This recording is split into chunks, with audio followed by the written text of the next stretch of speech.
It's your fucking birthday. Ooh, it's a fucking celebration. Happy birthday, Boo Lady Beauty Hair at KP0629 and all of my Scorpio Haras dolls out here.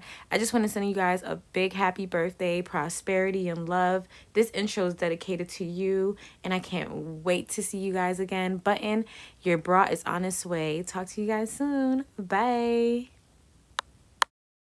Hey you guys, welcome back to my channel. Y'all, I literally just woke up. I came in like 2 hours ago saying I was gonna film this for y'all before I go to bed. Then I went to bed.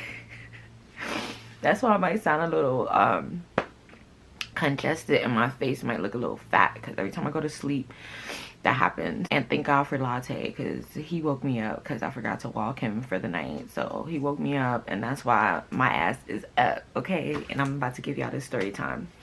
First and foremost, in other news, welcome everyone who's new here. Make sure you first watch the video, then like, then comment, then you subscribe, okay? I'm not gonna tell you subscribe first, subscribe after. And when you like it, if you don't like it, don't come back. But for all my Haras dolls, welcome back, my dolls. I miss you guys so much. And today we have a squishy gushy mac and cheese scram story time. Okay, so I know okay, first and foremost, the raffle, you guys. The raffle was supposed to launch 10 days ago on the 1st, right? Shopify has to work out some kinks for me in my website that is not working properly with my theme, or I'm gonna have to change the theme altogether, whatever. I'm trying to get the troubleshooting done and it hasn't been able to get done, so I'm gonna extend the raffle and add a little perk to it because it should have been launched, okay? But outside of that, I will keep you guys updated with the raffle news. Second thing in motion, there is no second thing. Let's get into the story. So I remember my last story time I spoke about my experience with a YN, and some of you guys said that you wanted like a YN series. So today I'm not going to be speaking about another YN, but I'm definitely going to be speaking about a guy I dated. I'm not going to call him a YN because I wouldn't say he was older. He was like around the time him and I were dating, we were around the same age, and this is probably a couple of years ago. So he wasn't really like a YN because, you know, we weren't like as young as like 21, 22, whatever. We were like more like in the mid-20s or whatever. So let's give him a name. What should I call him? I'm gonna call him DeVito. I'm calling DeVito. I would call him DeVito because he is from Africa, you guys. Is he Ghanaian? He's from Ghana. He's not from, is he from Nigeria? No, he was from Ghana. He's from Ghana. So I'm just calling him DeVito. No, I should call him, what's my favorite African artist? Burna Boy. I'm going Burna Boy. Alright. So this is the story about Burna Boy and I. Brace yourselves. Okay. So I remember I was bottle servicing uptown in New York, right? I was bottle servicing. I was new to the area. I didn't really know a lot of people. I had just kind of got plugged in with my promoter, and at that time I was doing bottle servicing. You guys know bottle servicing is basically like you're like a waitress and like you're bringing bottles to and from the bar to like the customers, the tables, etc. Like you got the sparklers, you know what I'm saying? Like those are bottle servicing. So I was bottle servicing at the time at this club. So I remember I got service to bring bottles to a table. When I get to the table now, you know, it's a whole bunch of guys or whatever. It's a whole bunch of African guys. And I don't know if you guys understand what the stereotype about African men are out here on the East Coast. But on the East Coast, women stereotype African men to be like yammers, like scammers, got money. Whether even if they're not scamming, they mostly have probably like traditional family money or whatever the case may be. But when you think about an African guy, you like, oh yeah, like, you know what I'm saying? Like, but I remember my mom, when I told my mom I met an African guy, the first thing she told me is they're possessive and they're possessive. She's like, do not play with an African guy because he's going to take care of you.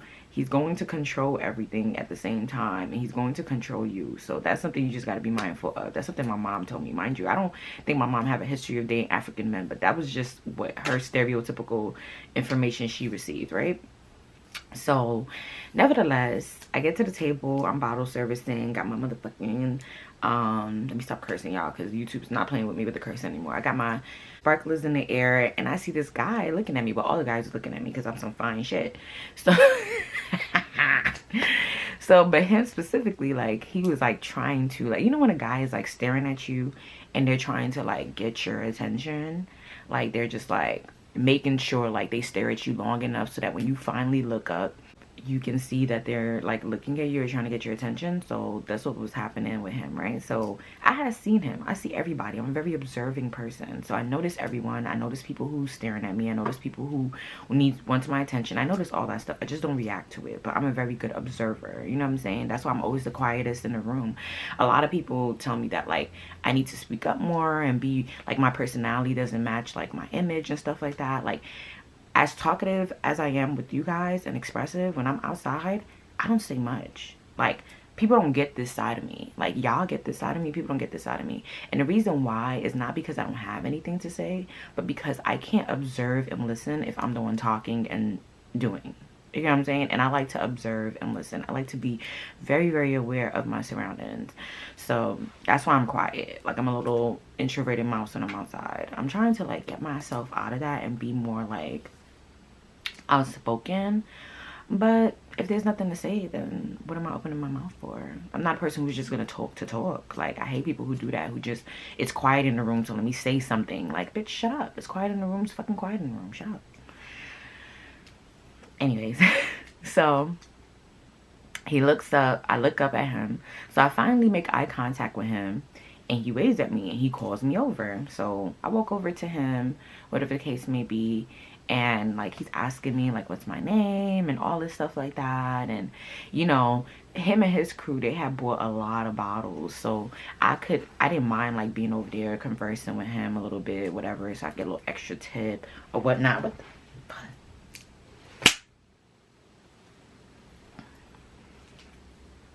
So I get a little extra tip or whatnot, but I still have to remember that I'm servicing, so I got other tables that I gotta service. So I'm telling him like, hey, you know, it's cool, we getting to know each other, we're talking over the music.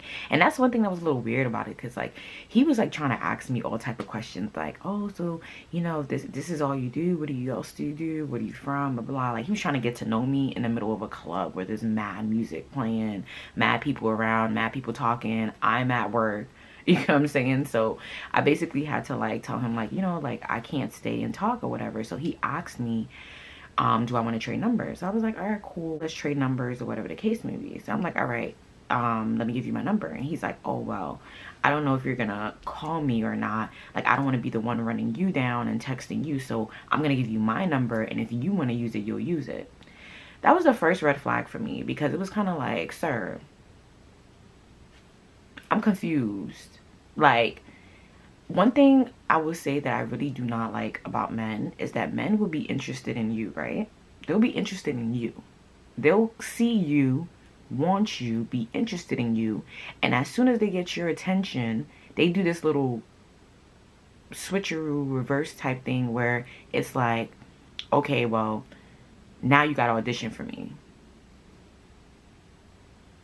Now I'm testing you. Now I'm trying to see your plan of action. Nigga, I don't got no plan of action. You like me, and I'm trying to see where your head is at, because you're a little cute and you look like you got a little coin. You cute, you're interested in me, and you look like you got a little coin. So yeah, I'm showing interest right back, but I didn't sign up to audition for you. I didn't sign up to be playing your little games and your little test. And ladies, please be aware of that, because this happens all the time. Men do this all the time, especially powerful men, especially wealthy men. They want you, but they want you to audition for them. I'm not auditioning for you, nigga. I'm not auditioning for you. Like, what is this? Like, so I'm like, whatever, I guess. So he puts his number into my phone, and he still was not trying to let me go. Like every time I kept trying to leave the section, he kept trying to like talk to me more. So I end up having to really like, my friend, my coworker, she ended up, say friend lightly because I spoke about this mongrel in one of my other videos. She came over and she got me because we had other tables to do. So I finally left. So the whole night I'm working the other tables or whatever, I can see he's watching me. It was making me a little uncomfortable, but not really, because men watching me all the time, especially when I'm working, especially because I wear little dainty stuff and stuff like that. You get what I'm saying? But he was like, it's like he wasn't even paying attention to his arena of people or what he was there to do. He was just watching me the entire time. And I noticed because every time I would look up at his section, they had one of the biggest sections. And then there were times where I kept having to go and check to see like, oh, are you guys good? Do you guys need anything else? And he would just be in my face. So before the night was over or whatever, he did call me back over there and he gave me a little extra tip for myself. I mean, the table had gave us tips anyways, but it was for me and the other girls to share. And then he gave me a personal tip. So I was like, okay, I'm definitely about to hit him up, right? Lo and behold, you guys, lo and behold, literally an hour or hour and a half, like just before the night was ending, I went to the dressing room to freshen up and just take a little break. And I don't know at what point, that was the last time I see my phone. I don't know at what point my phone got stolen, but my phone was stolen. And it was within a span of like a couple of minutes, because I was on my phone. Mind you guys, my phone is always pink, always diamond out, always bedazzled.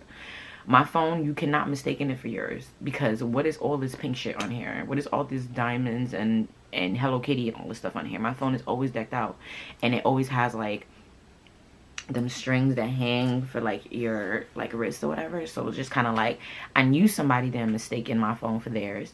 I seen my phone, I used the bathroom, got something on my bag, and then my phone, I couldn't find it. And then I immediately used the office phone to call my phone, and it was turned off. It was going straight to voicemail. Mind you, my phone was fully charged because I had my phone charging behind the bar since I had got into the spot. You know what I'm saying? So my phone wasn't dead. So as soon as I seen that my phone was going straight to voicemail, I knew that my phone got stolen. And I kind of have a feeling who stole my phone. It was this sidebar. It was this promoter guy who worked for the club and the establishment. And he used to always want my attention. And I used to always curve him. And one day I spazzed out on him because he was sitting here talking to me. He's always in my face. I hate that. I hate people in my face. I hate it so, so bad. And I was just trying to be decent and cordial with him. And this man leaned in and pecked me on my lips. First, he was complimenting my lips. Complimenting the fuck out of me. Then all of a sudden, as I'm distracted, y'all, my head is down. Like, I'm getting something. He's speaking to me. I just feel his face just pop. He just pecked me. And I took my hand and I mushed his face back. And he looked like he was about to come and lunge at me, and the managers, everybody got involved. And he was offended, talk about, oh, I put my hands on him. You literally just put your dirty ass stinking lips on my mouth. Like, that's sexual assault, number one. That you did that shit unwarranted, unprovoked. You had no right. Like, oh, I'm drunk. She had no right to hit me. It doesn't matter. Like, that's what I'm saying. Like, y'all, it's really hard to work in those environments. It's really hard because men are constantly preying on you. Like, they're predators. Like, they're nothing but predators in these spots. Like, the nightlife, there's nothing but predatory behavior. And people think it's okay. I'm pretty sure he did that to somebody before, and they let it be okay for him to have felt so comfortable. You don't get to just like me or like something about me and think that I'm just a piece of diamond that you're just going to pick up off the shelf and play with. Like, you can't just, what the fuck is your problem? So ever since that day that I mushed him and we had that whole big hoopla, it was definitely one of those situations where he was really cool with the owner. So it was kind of like they weren't going to kick him out or whatever. You know what I'm saying? Like, I'm pretty sure he's gotten away with worse. You know what I mean? I'm probably like the first person who actually put my hands on him for doing some stupid ass shit like that. So of course I had to see him again if I wanted to work there again. And I wanted to work there again because there was money in the spot. And I didn't give a fuck about him. I mushed you, you know, never to try me again. Matter of fact, you can't even come near me again. You can't even converse with me again. And I told the manager that I don't want him near me, or I will be calling the cops. I don't care.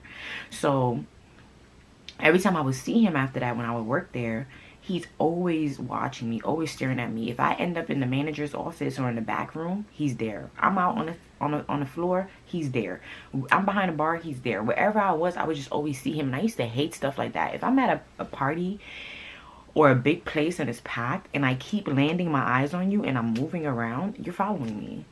You're following me. There's no ifs, ands, or buts about it. You're following me. Because why are you everywhere that I am? Every time I look up. And that's how I used to feel about him. And I felt like that night that I lost my phone, he was there. He was literally in the back office when I was in the back in my bag. And I was just trying to ignore him. And he kept trying to talk to other people. But I could see, you know, when people are somewhere, they're watching you, but they're trying to talk to other people, make it seem like they're not watching you. He was doing shit like that. So I felt like he stole my phone. And the reason why I felt like that is because when I started looking for my phone and asking the manager to run the cameras back, he was just standing there with a smile on his face. Oh, damn. And then he's like, oh, damn, that sucks. And then walked away giggling. So I knew it was him. Whatever. I ended up getting a new phone. It is what it is. There's nothing you could do about it because I called AT&T and immediately locked my phone. Immediately locked it. You can't do nothing on my phone, so you just stole it to be spiteful. And guess what? When you steal stuff from people, when you do malicious shit, God, it comes back 10 times fold.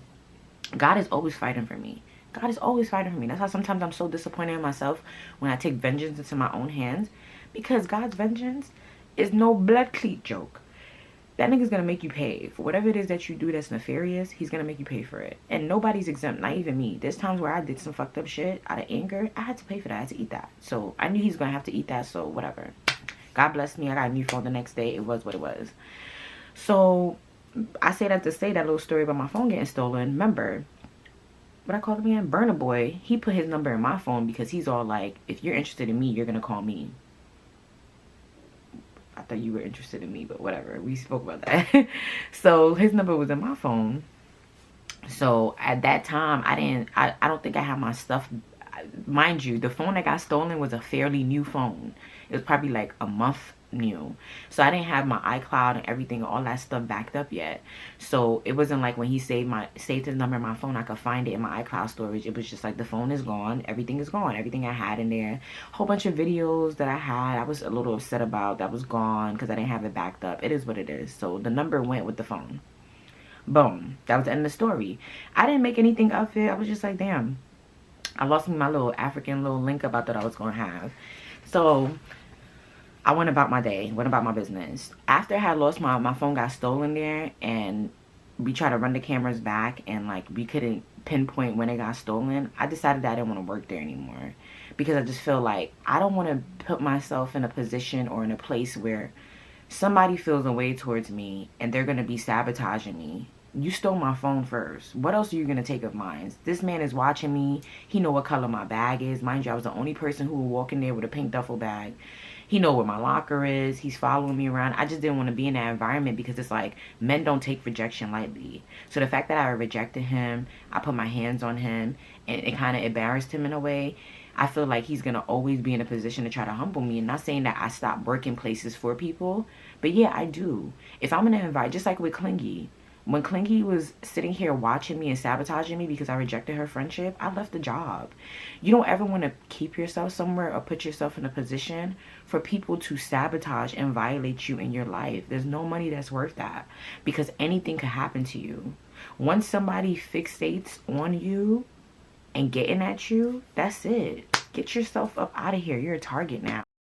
And you guys, this is proof that I'm not lying. Remember Clingy? Remember I quit? I did 3 videos on Clingy. If you guys haven't watched it, tap in to my Clingy video thread on my infamous stories playlist. But remember Clingy?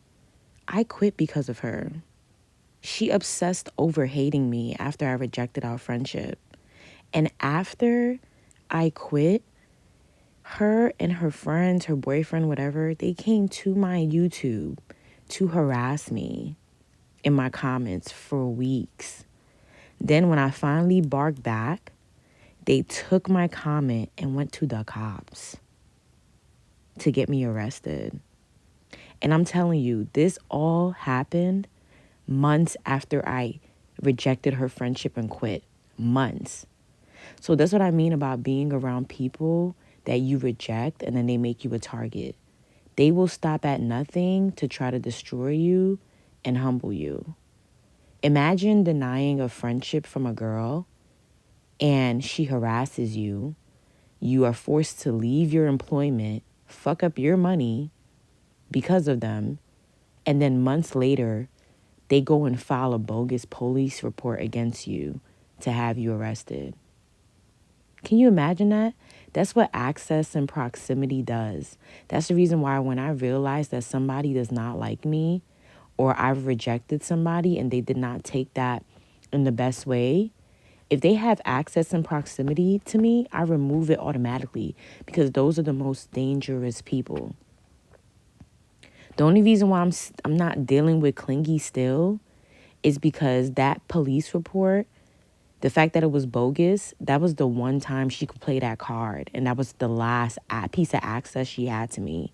Do I feel like she probably stalks me virtually, cyber, whatever? Of course. People like that never let up on you.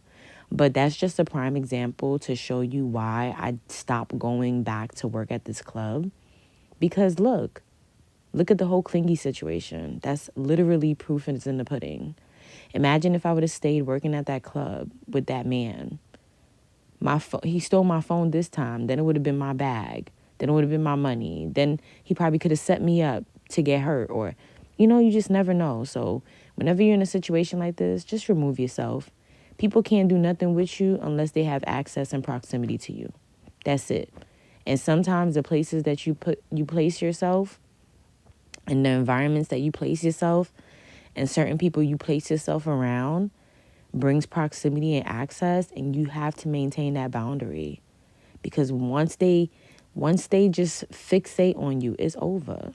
But yeah, back to the story. Just wanted to throw that out there. I know a lot of you guys are probably going to be like, clingy what? Yeah, tap into the clingy story time, because she was a crazy ass obsessive coworker. And that's the thing about people like that. You never know when they're fucking out their mind and batshit crazy. These people come to you with smiles on their face and they come to you normal as fuck. And those are the same people who turn into fucking demons in your life. Be fucking aware. Like, it is what it is. I just didn't want to work there no more because it's costing me money. It's costing me my freaking free will. Like, you got this freaking predator on my eyes. Like, so I just didn't want to work there no more. Whatever, long story short.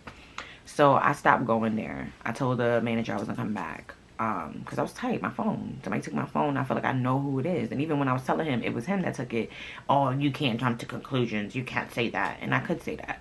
Like, everything about it spoke he took it. And they didn't want to run back the manager office camera talking about, oh, that's personal video information. But I was in here when my shit got stolen. And he was in here too. So, but whatever. Nevertheless, I never went back to work there. But my coworker, which I'm not going to mention her name because that whore, she still went and worked there, right? So one day, like 2 weeks later, or was it the next week? Not 2 weeks. It was literally the next weekend. It was the next weekend. I was working somewhere else. And that next morning, I get a text from the girl. What is wrong with me? I get a text from her and she's like, hey, remember that guy, Burna Boy, that you had met? Because of course she was working with me, and then she seen me and him talking. She was always in my business, and I'm like, oh yeah, we Gillian, like, oh yeah, we met him, whatever. She's like, remember that Burna Boy boy that we met, or whatever, the guy? I was like, yeah. And she was like, oh yeah, well, he came to the spot looking for you. I'm like, how you know he came looking for me? She was like, yeah, because he literally came. He came straight to the bar. He was looking. Then he didn't see you. Then he asked for you. He asked the manager for you. The manager said that you weren't there. And then he looked at me. He remembered we was working together, and he approached me and asked me if I knew where you were at. And I was like, oh, what you told him? And she was like, I told him that you're not working here no more. And he gave me his number to give you. And I also gave him your number. And that right there, at that point, I didn't mind because I did want to be in communication with him. But I didn't. That was another red flag for me to see about her, because it's kind of like, as a friend or whatever, you don't just give out my number before you ask me for permission first. I'm not just gonna give somebody else number until I ask for permission, because if that person wants you to have their number, they would have give it to you themselves. And if you don't have access to get it from them, then you kind of have to wait till you see them. or I can ask them for you, but I'm not just gonna give your number. So she definitely just gave him my number, which was like, I could have not wanted to talk to him. You know what I'm saying? But I did want to talk to him, so I didn't mind. But it was just something like that, like just red flags there where people just overstep, and you can clearly see when people just have no boundaries when it comes to your life. But that was just something she did, whatever. So now she basically gave him my number, and then she gave me his, because she took down his for me, right? Boom. So now I'm waiting a few days, because I'm just like, all right, so he has my number, he's probably gonna hit me up. Never hit me up. So a few days go by, I'm like, let me hit him up, let me just see what's up, let me just hit him up, see what's up, or whatever. So I hit him up, I'm like, hey, is this Burna Boy? He answered, when I said expeditiously, he answered immediately, you guys. He answered immediately. He's like, oh, hey, is this Sarah? Oh, I've been waiting to hear from you. I thought you didn't want to speak to me. I thought you were shallow, blah, blah, blah, all this stuff like that. And I'm just thinking in my head, like, my phone got stolen. He's like, yeah, but then I came back looking for you, and I saw your friend, and she gave me your number, and I gave her my number for you to, like, contact me, but you never contacted me. And all I'm thinking in my head is like, nigga, you also have my number. And I told him that. I said, you have my number too, you could have just hit me up. And he was like, well, I know a lot of guys be hitting you up, so I just didn't want to be another one on your roster. I wanted you to hit me up so I could see if you really were interested. I just wanted to see if you're gonna hit me up or not. Second red flag. Why are you testing me? Why are you auditioning me? I thought you were interested in me. You're supposed to be courting me. You're supposed to be making me feel good. It's like, but you're auditioning me, and then you're mentioning other guys. You don't even know if I'm a lesbian. You don't even know anything about me and other guys. So for you to even assume, oh, well, I know, like, there's a lot of guys, I don't want to be another guy on your roster. All that screams insecurity and narcissism. Because it's like, in one sense, you're acting super fucking confident. Like, oh yeah, I'm the man and I can get the bitches and I'm about to talk to you. Like, you're acting mad confident. In another sense, your words are showing me that you're kind of insecure because you're bringing up other men, and that's not even warranted. Like, you're just doing a lot for a little bit. But nevertheless, I didn't really pay too much attention to that because I wasn't really focused on that. I had a lot of shit going on at that time. Anyways, give me a second, y'all. Latte ass begging me for snacks and shit. Yeah, so I had a lot of stuff going on. My phone had just got stolen. I had a lot of shit going on in my life at the time. I remember that was a very hectic point in my life, and I was just trying to push forward. So last thing I was thinking about was men. Like, it's hard being like this because, number one, I remember when I was an ugly duckling and people treated me like I was the outcast. I'm the ugly duckling. I wasn't getting attention from men. My friends used to treat me like that little lackey friend that makes them feel better about themselves. They could just bring around, like, you know, like the ugly Betty friend or whatever. So I went through that transition in my life. That's where I started.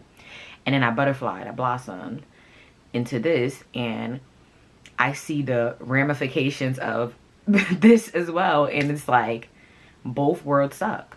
Both worlds suck.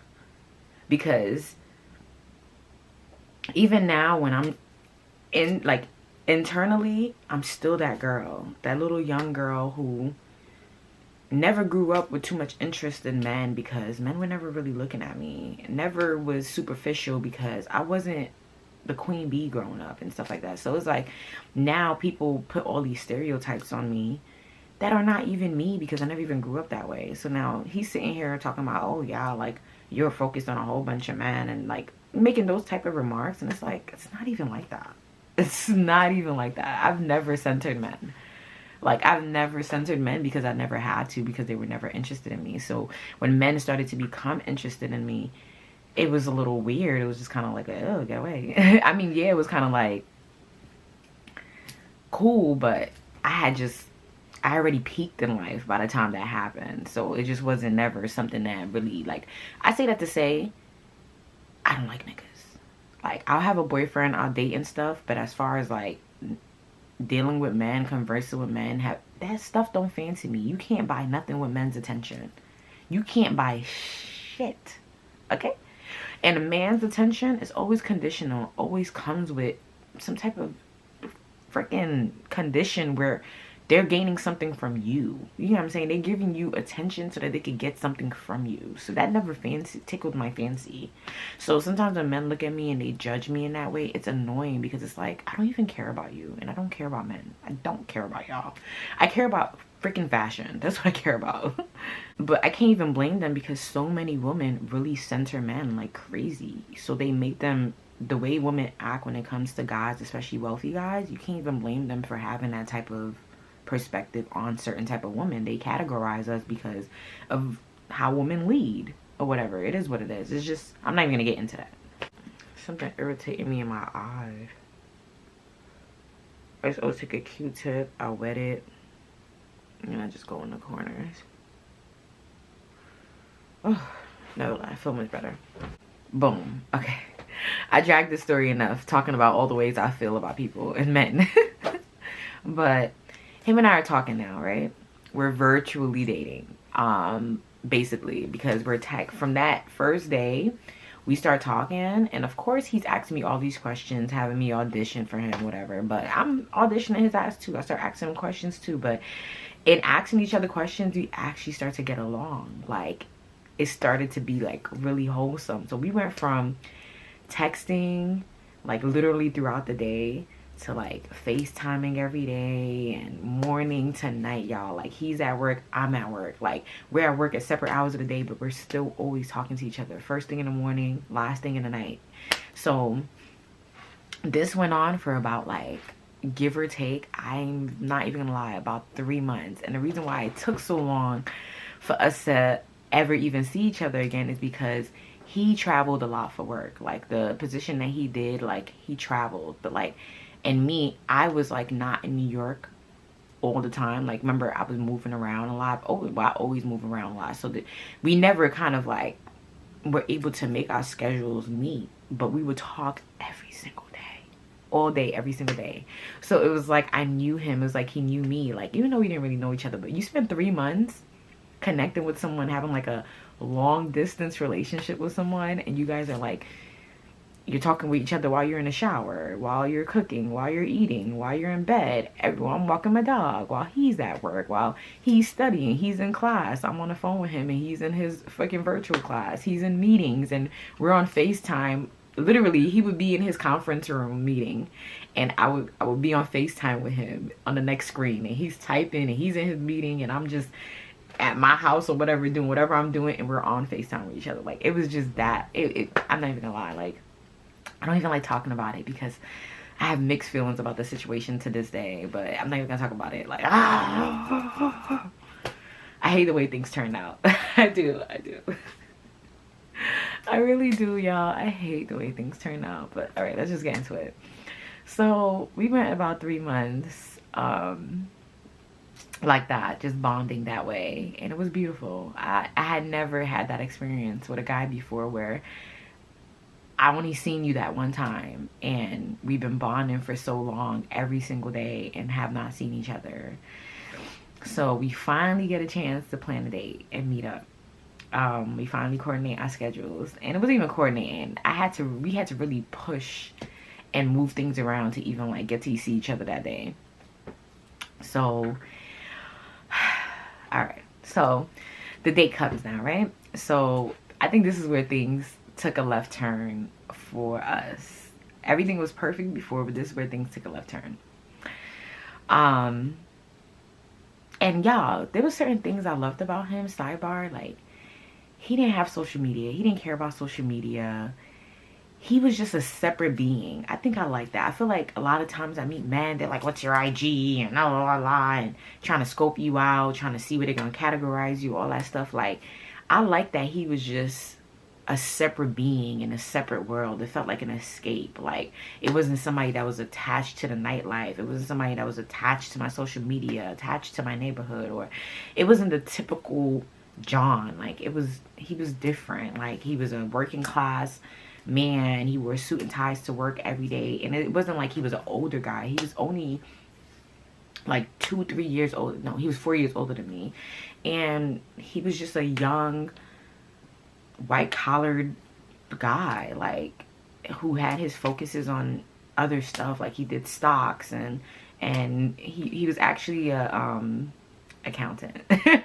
So you know what I'm saying, like he dealt with big money and all this stuff like that. So it was just nice to like just be around just a different type of guy, because like I said, I told y'all I'm used to dealing with gangsters. Like that was my lineup. I dealt with gangsters my whole life, because that sold drugs and committed crimes. That was my lifestyle of men. So it was nice to have something different.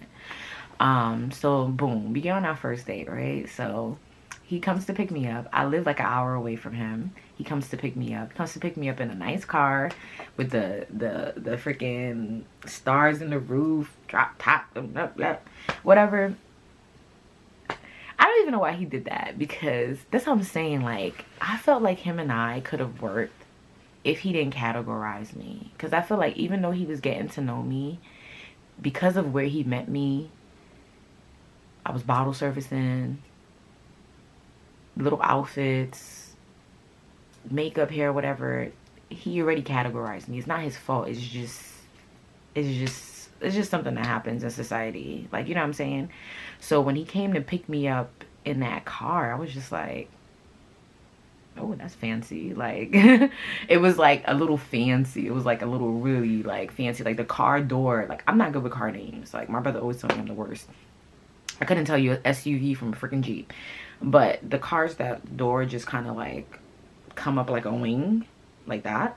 And I was just like, why are you picking me up in this? Because I know you ain't parking this in New York City streets. So where the fuck did you get this car from? Like, I didn't know if it was his car. I didn't know if it was rental. I didn't know what. But I just knew that the car was super fancy. And I just felt like, if it's not your car, you don't really got to do that. Like, I done been in every type of rental, y'all. I done been in every type of car. Like, I done seen all type of motherfucking cars. One thing about men, they gonna rent them a nice car. So I've been in every type of car. So stuff like that don't really tickle my fancy. But he did it, whatever. I guess he was trying to impress me, because he probably felt like that's what I was used to, whatever. Boom. So he comes outside to pick me up in that car. I'm in my house. I'm getting ready. But y'all, I'm flustered because I was running late. I had to walk my dog. I had to do a lot of different stuff, and I didn't plan effectively the time, and I'm always late. So I kind of had him sitting outside waiting for me for 30 minutes or 45. I don't know. It was a while. It could have been an hour. I don't think it was almost at an hour. I don't think it hit the hour mark, but it was almost there. So he was waiting for me for a little minute, and he was getting upset because he felt like, at the time, it wasn't like I lived in the hood, but I didn't live where he lived. And he lived in a more like gated community, and I lived in like a regular community. So, and my neighbors are like young black guys or whatever, and so I just felt like he felt a little out of place. And I had told him, like, just go into my driveway, just wait real quick. I didn't want to invite him in, because at the end of the day, I don't really like inviting people into my home, especially I didn't really know him. I didn't even really want him to pick me up or give him my address, but he was pushing to pick me up, and I didn't want to make him feel like I had a man at home, so I just let him pick me up. But I didn't invite him in because I was in the middle of getting ready. It would have just been faster for me to just get ready and just come out or whatever. So, but he was irritated because he felt like, you're taking mad long, you're running late, we have reservations, I'm in a hood where niggas, he felt like he was gonna get robbed, basically, because the type of car he had and all that. I'm just looking at him like, just relax, calm down, calmate. I'm not in the best hood, but I'm in a safer hood than you could imagine. Like, we could have been in Brooklyn, like we could have been in the Bronx, okay? We could have been in Harlem. Like, it gets worse. So now I finally get in the car, y'all. I was such a hot mess. I get in the car. At least I got my makeup, my hair, and my outfit on, but I didn't have my nails on. So I'm in the car. I'm like coming in. As soon as I get in the car, he was upset, I could tell. But as soon as he seen me and how good I was looking, how good I was smelling, I could see him fighting back his smile. So I give him a hug and a kiss. Like, I'm so sorry, I make it up to you. But yeah, I had to do my nails in his car. So I pulled out my little nail kit out my purse. I'm gluing my nails, and he's looking at me like, what are you doing? I'm like, my nails. He's like he has the most dumbfounded face on, because I don't know if he couldn't believe that I was just doing my nails in his car, or he just was like, what were you doing in there the whole time? Like, and I'm just like, nigga, I'm not your average girl, okay? I'm not your average girl. I'm not here. Yeah, I'm trying to impress you, but not trying to impress you. I'm just trying to be me. This is me, y'all. this is me. Like, if you're gonna date me, then you're gonna know that there's gonna be times where I'm literally doing my hair in your car. I'm probably walking, getting dressed and walking, and I'm doing a million things at once. This is me. Like, you know what I'm saying? So you might as well just get it on the first date anyways. Like, whatever. So I do my nails or whatever. I'm trying to talk to him. He's upset because we missed reservations, but he knows the people at the restaurant. So he calls them and asks them like, hey, my reservation was for this time. Would you still be able to accommodate me? Blah, blah. So he paid a little extra. They accommodated him. He took me to this nice fancy Italian restaurant in the Upper East Side of Manhattan. Where they do salt, pepper on your food, mademoiselle. Oh, bellissimo. No, you know, they talk all this Italian, French stuff. They being all sweet and nice or whatever. I was definitely dressed for the occasion. I had me a nice little, elegant, I think it was like olive nude dress. And my hair was pinned up like a pin-up doll, and then my dress was long down to the floor, but it was bodycon. It had a little rouge in it. It was real sexy, ass poking out, little silhouette. Had my gold heels on, gold purse, and bangles. I was doing my little thing or whatever. Because you know why? He's seen me in the club scene, but he had never seen me elegant. So I was like, yeah, I'm about to really show him that I can do both. I can do it all. You know what I'm saying? I should have put a suit on this nigga. I didn't know where he was going yet, but I should have put me a little suit on, like, you know what I'm saying? Really come out stepping. Because sometimes men meet you in certain regards and they think that you're not multifaceted. I'm so multifaceted. I can literally come out in any version of myself that I want. I'm a chameleon. You know what I'm saying? I've mastered that. So I can go into any environment I want and be myself and still look the part. But nevertheless, right? So we have a good dinner. We eat some nice fancy food. Like, one thing I'm not even gonna lie, is that like when we were at dinner and I felt like he wanted to feel like he was introducing me to a certain type of lifestyle.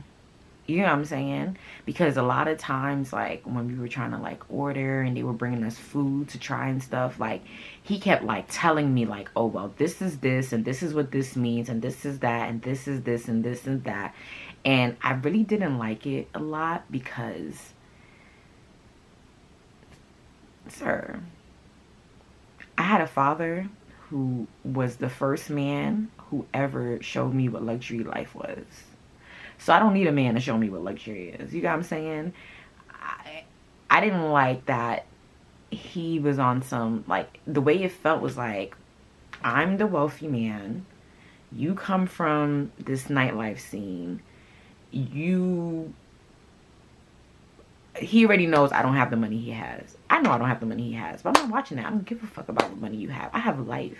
God has given me life. That's all I need is life. I'm blessed. I have a roof over my head. I got food every day to eat. I got family. I got love. I got support. You might have more money than me, but so what? What does that mean? I'm still out here breathing. The fuck? But I felt like he was kind of trying to like keep me like, okay, well, like I'm the man. I'm the money. Let me show you something. And in a sense, I was battling between, do I play the dumbfounded, stupid girl that he wants me to be, or do I battle his ego? Not ego. I say ego. Ego. Do I battle his ego? And that's a hard decision to make as a woman, because a lot of times men need you to be below them for them to feel secure and dominant. You know what I'm saying? And I'm not saying that I'm trying to ever battle with a man, because I'm not a man's equal. Especially if I don't make the same money as you. I'm not your equal. I'm not trying to battle with you either. But I also don't like when men try to, like, you know, like, don't try to sub me. You know what I'm saying? Like, and it felt like that. And it was that, because it ended up really being that. But I'm not illiterate. I'm not stupid. Like, I went to Ivy League school. Like, you know what I'm saying? Like, I just feel like a lot of people judge people by perception and not reality. Like, you don't know my reality. So for you to just come in and just, like, I'm reading stuff off the menu, or the way they're trying to, like, tell me what something is, and, like, he's, like, trying to dumb it down for me. Like, I just heard this man say that this is protein. I know that protein means meat. And carbs is something made with fucking starch, like bread or rice or something like that. Like, the guy is telling me, like, these are our proteins, our carbs, and our veggies. And he's trying to tell me, like, oh, well, when he say protein, he means, like, the steak and the... And when he say poultry, he means chicken. I know what the fuck poultry is, bitch. Let me stop. I'm sorry. I need to stop cursing, but that's how I felt about it. Like, I know what poultry is. I know what protein is. I know that stuff. Like, you don't have to tell me. I don't know. Drop in the comments if y'all would be irritated if someone was trying to dumb shit down for you. Like, why are you trying to dumb shit down for me? Like, what the fuck? But whatever. He's the man with the money, I guess. Pure Narc vibes. So... now we have a beautiful dinner. Outside of that, we have a beautiful dinner. I'm thinking the night's about to be over, but he's like, oh, I got one more place I want to take you. So he took me to this rooftop bar thingy where, like, he dead ass did bottle service for just, mind you, I don't drink, y'all. Not a drink. Not saying that I can't drink. I'm just not a drinker. And he did bottle service for us at this, like, white people, like, high up an echelon rooftop overlooking the whole New York City. And we had like a bottle of champagne in our own private section, and it ran him over $1,000. And I was just looking at the tab like, you just spent like $600 on dinner. Like, you're spending like a G here for bottle service. And I just felt like he was trying to impress me, and I didn't really like it too much, because I'm just like, we could have went to David Buster's. Like, I would have had a great time. We could have went bowling. Could have went to the movies. We could have went rollerblading. We could have went and did any of those things, and I would have had mad fun. Not saying I'm not having fun now, but now I feel like you put me in a position where I need to make sure that you feel like your money was well spent. I don't like that pressure being put on me. Because why are you spending this much money? It's a first date. It's not that deep. Like, we could have just did anything. You know what I'm saying? So, I wish he knew and understood how wholesome I was. Then, instead of stereotyping me. Because then he could have made better decisions as far as, like, us. Even come to find out, the car wasn't even his. It was a rental. And he told me, like, he doesn't like to drive. Like, he lives in New York City. He doesn't like to drive. He just takes a cab everywhere. You didn't have to rent a car. We could have gotten an Uber. Like, you know, just shit like that. Like, you don't have to do all that. Because you have to pay for parking for all these cars, too. Like, you didn't have to do all that. You just didn't. Because by you doing all of that, you put a certain type of pressure on both of us in a situation where we're just trying to hang out and see each other. We've been talking for so long. Practically been long distance dating. Like, we didn't have to do all this. But whatever. So we end off the night. We had a beautiful night, y'all. We did. I'm not even gonna lie. We had a beautiful night.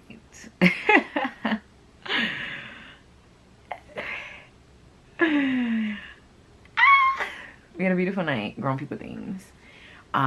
He lives in a beautiful skyrise apartment in Manhattan. Beautiful, beautiful night. Morning time came. He had breakfast catered to the apartment for me, whatever I wanted. Like, he was really giving me like princess treatment, which I like. But like I said, like, I did feel like he was going harder than what he needed to. And the reason why I say that is because of the way things ended, right? All right, so let me just get to the story. Let me get on, because I keep saying because of the way things ended. And I know y'all waiting to hear the way that things ended. Okay, we getting there. I think I'm probably like almost an hour in. Yeah, I ain't getting a long story time in a while, so don't complain. Don't bloodily complain in my comments. So now we're talking, we're dating, we're talking even more than we were before, because now we done, like, you know, got one-on-one time with each other, hanging out, whatever.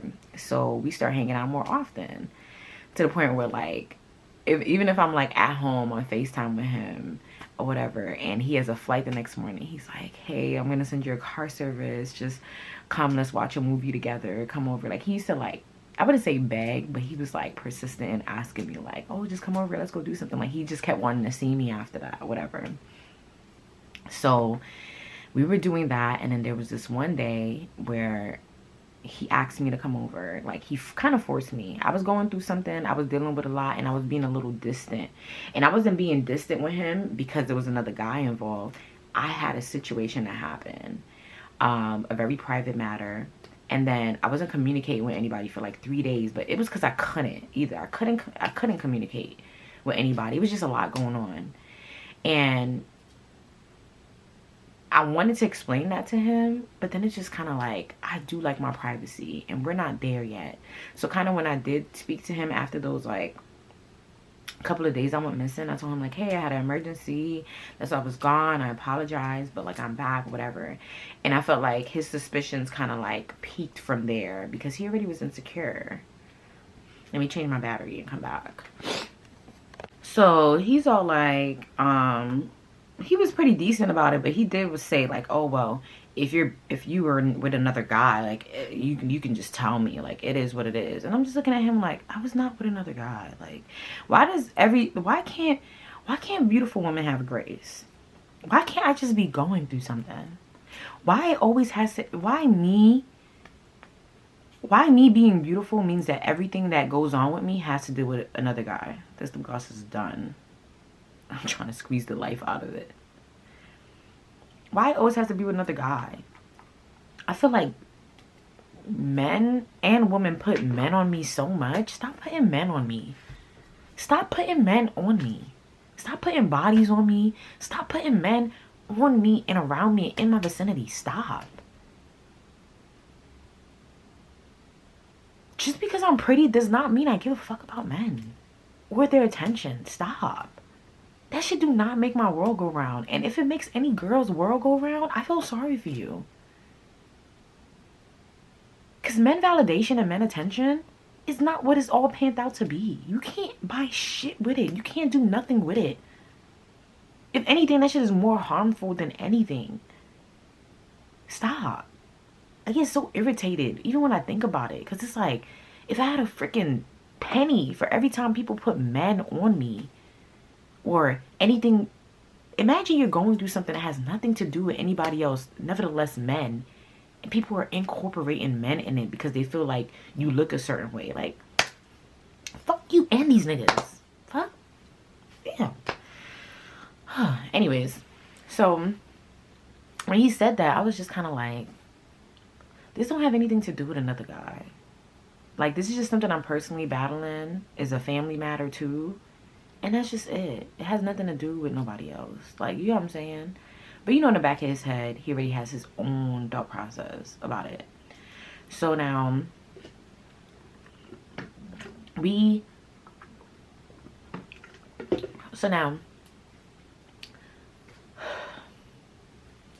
So he ended up asking me to come over. I said no because I was really stressed out. And I'm a person, I don't like being around people when I'm in a bad mood, when I'm angry, when I'm stressed out. Because growing up, I used to have the habit of, if I'm mad here, I'm exploding everywhere. And people are catching strays that weren't even meant for them. So now when I'm upset, I've found a mechanism where if I'm upset, I'm isolating immediately, expeditiously. No one gets contact with me. Not even Latte sometimes. If I'm upset, I don't even put myself around my dog. Because I need that space to calm myself down. Because I don't want to be in the vicinity of anyone having to hold all my anger in and it's killing me and I'm trembling, I'm upset. Or I'm unleashing anger on people that don't deserve it. So I always give myself that cool down time to just cool down. It's just something that has worked for me for a long time. I've been practicing it for going on 10 years now, and it's way better than how I used to be before when I was growing up, where I used to just crash out any and everywhere in front of anybody, no matter what's going on. So I just needed that isolation time. But he just kept saying like, oh well, if you're with another guy, then that's just fine. You can just, like, he was just kind of guilt trip me. So I was like, you know what, I'm gonna just come over because I want to show you that it has nothing to do with another guy. I just really am going through something. So he sends me a car. The car picks me up, takes me to his house in the city. So I get there, whatever, we're hanging out, we're having a good time, whatever. Boom, I get a phone call from my mom So me and him was in his bedroom. I step out his bedroom and go into his living room. So I'm in the living room. I'm speaking to my mom. Of course, I'm speaking in my native tongue. I'm speaking in Creole. Because I don't want him to understand. Yes, I am speaking in my native tongue. You know what I'm saying? I don't want you to understand what I'm saying. So I finished talking to my mom, whatever the case may be. Then I get on the phone with my brother. Me and my brother, we're not really accustomed to speaking our native tongue with each other. We only really speak it to our mom. You know what I'm saying? Like, but when me and my brother, we're only 2 years apart. So we're like kind of like peers. So we speak to each other like this. So I'm talking to my brother, and I had put my brother on speaker at one point because I was trying to do something on the phone that he needed me to do, so you could hear his voice a little bit. Then I take him off speaker. After I get off the phone with my brother, I'm super mad. Like, I'm super fucking irritated. I am, because of some shit that happened. And then I had to find the footage. So everybody's calling me because they need me to go into this. I'm the one who controls the camera footage system for my mom. So everybody needs me to go into the footage system to go find the shit. So I'm just trying to work out some shit. But I'm at his house. You know what I'm saying? So I stepped out and I'm trying to get this done. I'm irritated. And he comes in and he peeks into the living room while I was on the phone still with my brother. So I was like, just give me 1 second, right? I told him to give me 1 second. So he kind of gave me this face. He walks back into his room. He comes out 5 minutes later. I'm still on the phone, but he's just standing there now. Like, I didn't want to tell him give me 1 second again. He's just standing there. It's his house. You know what I'm saying? So when I see that he's just standing there, I told my brother I'm gonna call him. I'm like, I'm gonna call you back, all right? I'm gonna call you back. I'm gonna send this to you, whatever. I'm gonna call you back. My brother's like, yo, call me back. Like, you know, and you could hear my brother. He's upset on the other line. You know, people are talking loud on the other side of the phone. So you kind of can't hear everything they saying, but you can hear the tone and sound of the voice. So he could hear all that. So I get off the phone. So he's like, oh, you didn't have to end your conversation on behalf of me. And I'm just like, it's a lot going on. I'm going to just handle it when I get home. Whatever the case may be. I don't want to be in your house, you know, doing this. And he's like, oh, so your nigga told you got to leave? And I'm looking at him like, what nigga? Like, what are you talking about, and why are you saying it to me? Because, like, this is why I crash out all the time. Because what the fuck are you talking about, and why are you saying it to me? Because what are you talking about? Like, what are you talking about? So I'm like, what are you talking about? So he's just like, yeah, your guy that was on the phone, whatever. I said, I was on the phone with my mom and my brother. You obviously heard me speak in Creole. Oh, yeah, at first you was on the phone with your mom, but then after that you was on the phone with a guy. And I'm like, yeah, that's my brother. So I pull out my phone to show him my call log. Literally, my brother's name is saved as his name and brother on the side. Because the way I save my family numbers name is that I put their name and I put who they are to me at the side of it. In case something ever happened to me, they know who's my family in my phone. So he's like, oh, yeah, you could have saved that for anybody. And I'm looking at him like, are you insecure? Because, like, what are you even talking about right now? So me and him start kind of going back and forth.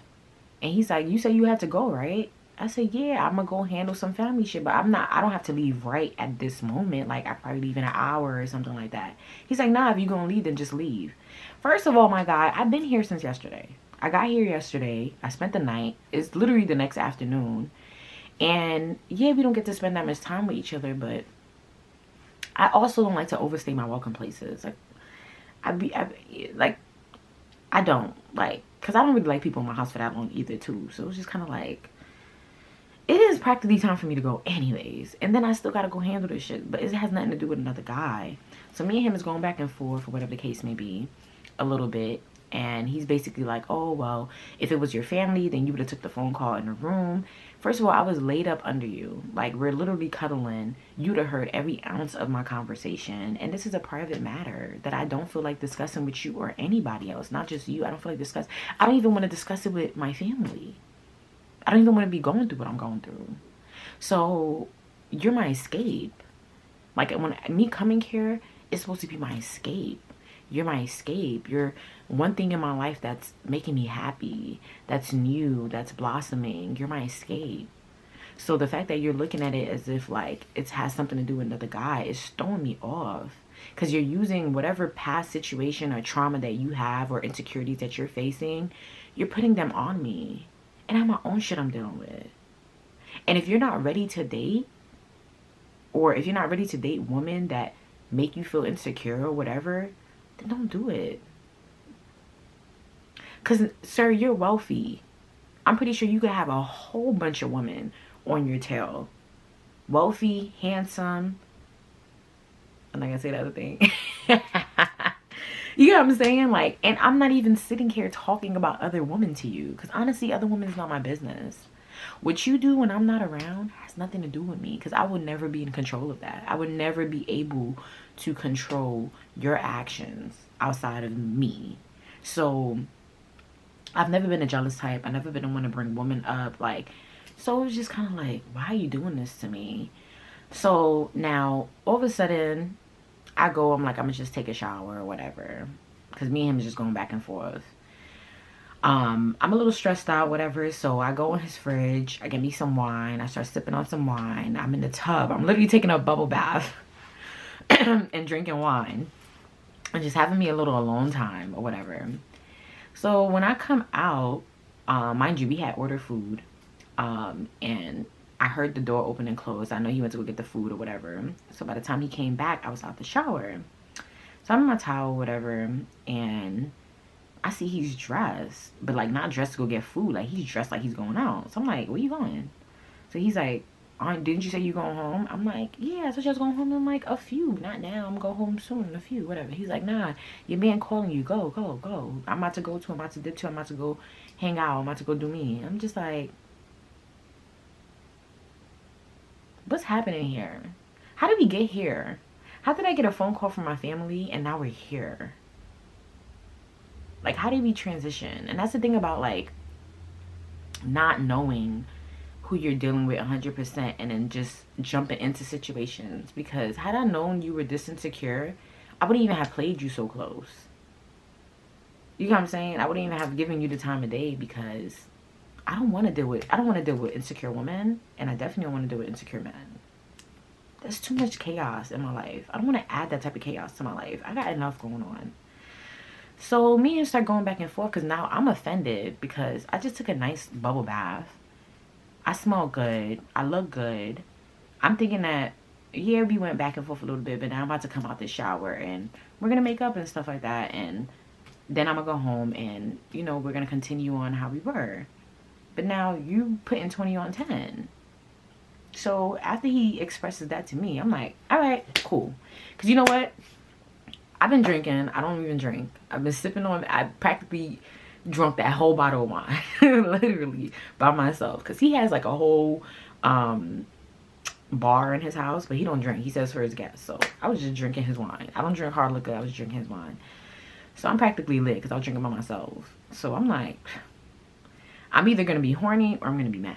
Just at this point. Because, like, I'm not an angry drunk. Well, I was that night. But I had never been an angry drunk. But I'm like, this is what, now I'm mad. You know what I'm saying? So, now I get dressed.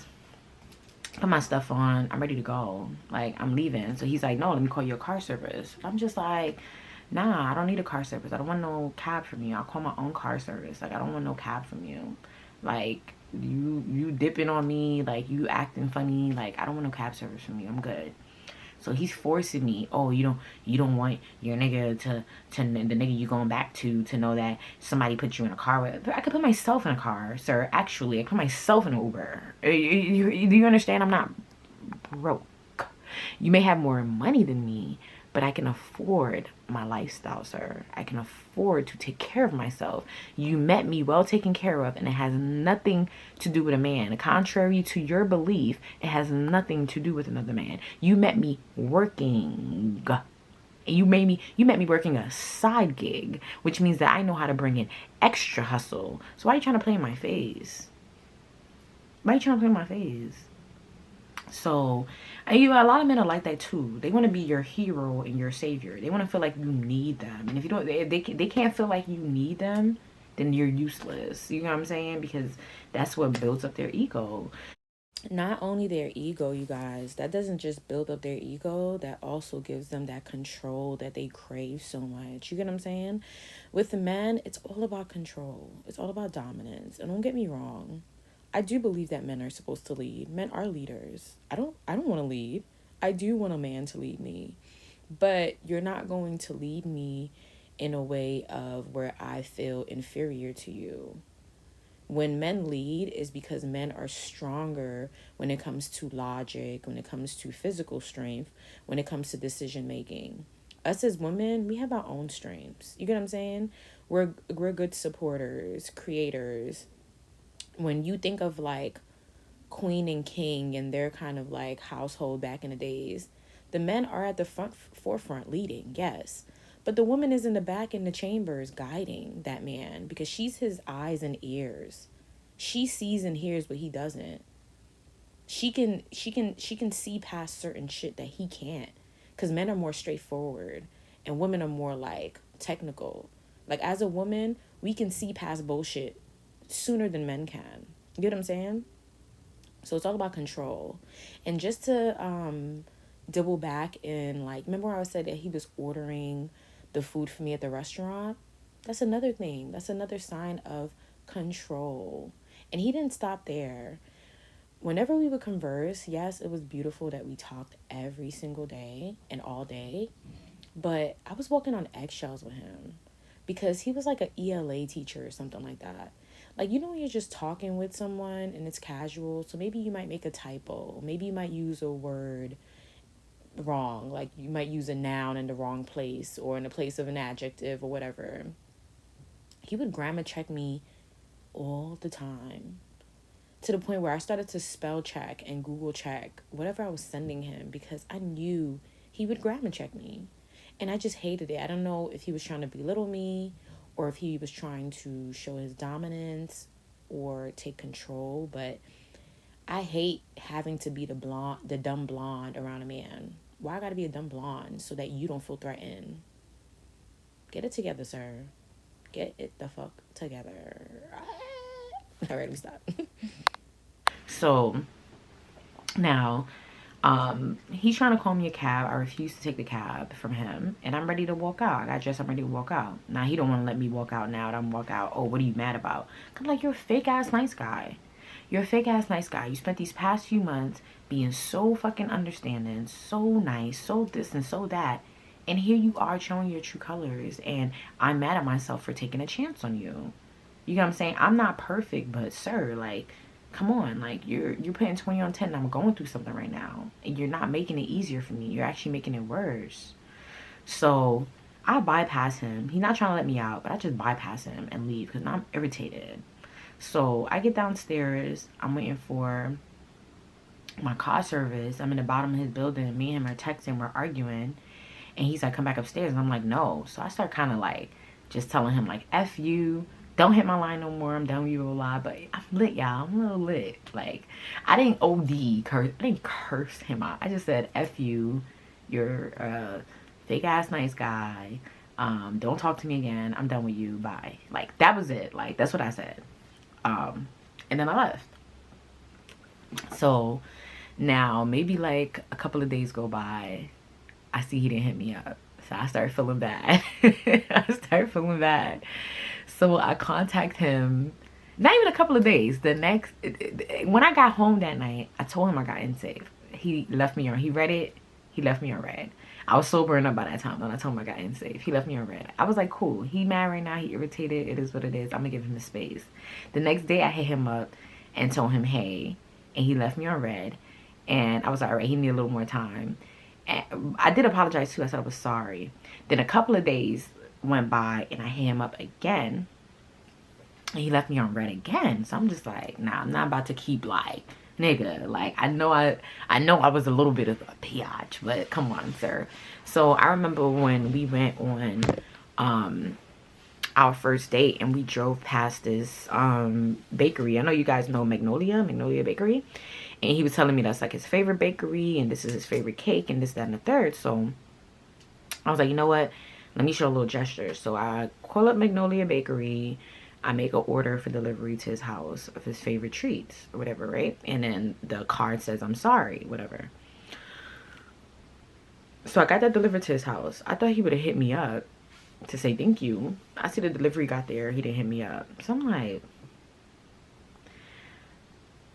all right, I'm done trying. Like, this is where my effort has peaked at, because it's like I know I'm not right. Just like in the YN story time where I kicked his car. That's how I tell y'all. I have a temper. A lot of people see these dimples and this smile and they think like, oh, she's so sweet. There's a demon inside of me that I've been praying to God for years to keep at bay. And when I feel played with, or I feel offended, or I feel rejected, or I feel abandoned, or I feel any type of way that's negative, because I'm a person that don't bother people and I like my solitude, if you come into my life and you make me feel any type of negativity, I might unleash rage on you, because what are you even doing here? I don't even let people in. I took a chance on you and you're bringing negativity to me? You think I'm in the mood to play with you or anybody? I'm not. So I be threading lightly with people because I already know how I am. So after I sent him, I still felt like I didn't really say nothing crazy to him. At the end of the day, it was a build-up, because it's like, what I'm going through has nothing to do with another guy. But I'm going through what I'm going through, and instead of receiving your support or your respect, or you respecting my boundaries, you're just putting other men on me. And then you do this whole hoopla. So yeah, I said F you. Yeah, I called you a fake ass nice guy. And then I apologized. And then I sent you your favorite cake. I said I'm sorry. So I said, all right, cool. He don't want to talk to me. It is what it is. Like, I don't got nothing to say.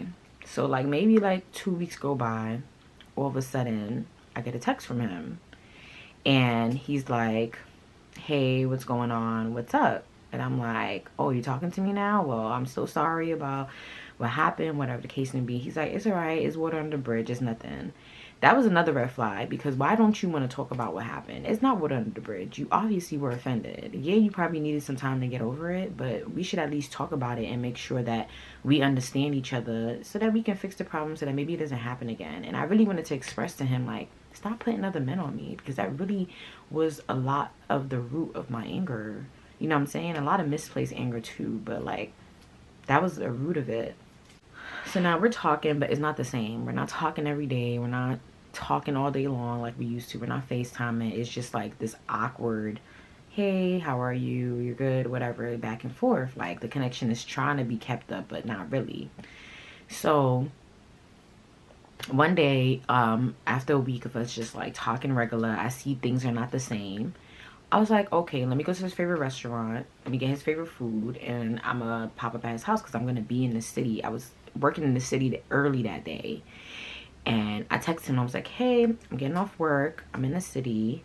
I'm gonna stop by here if you're free. I'll stop by here, get your favorite food or whatever, and I'll meet you at your house, whatever. Trying to do something spontaneous or whatever.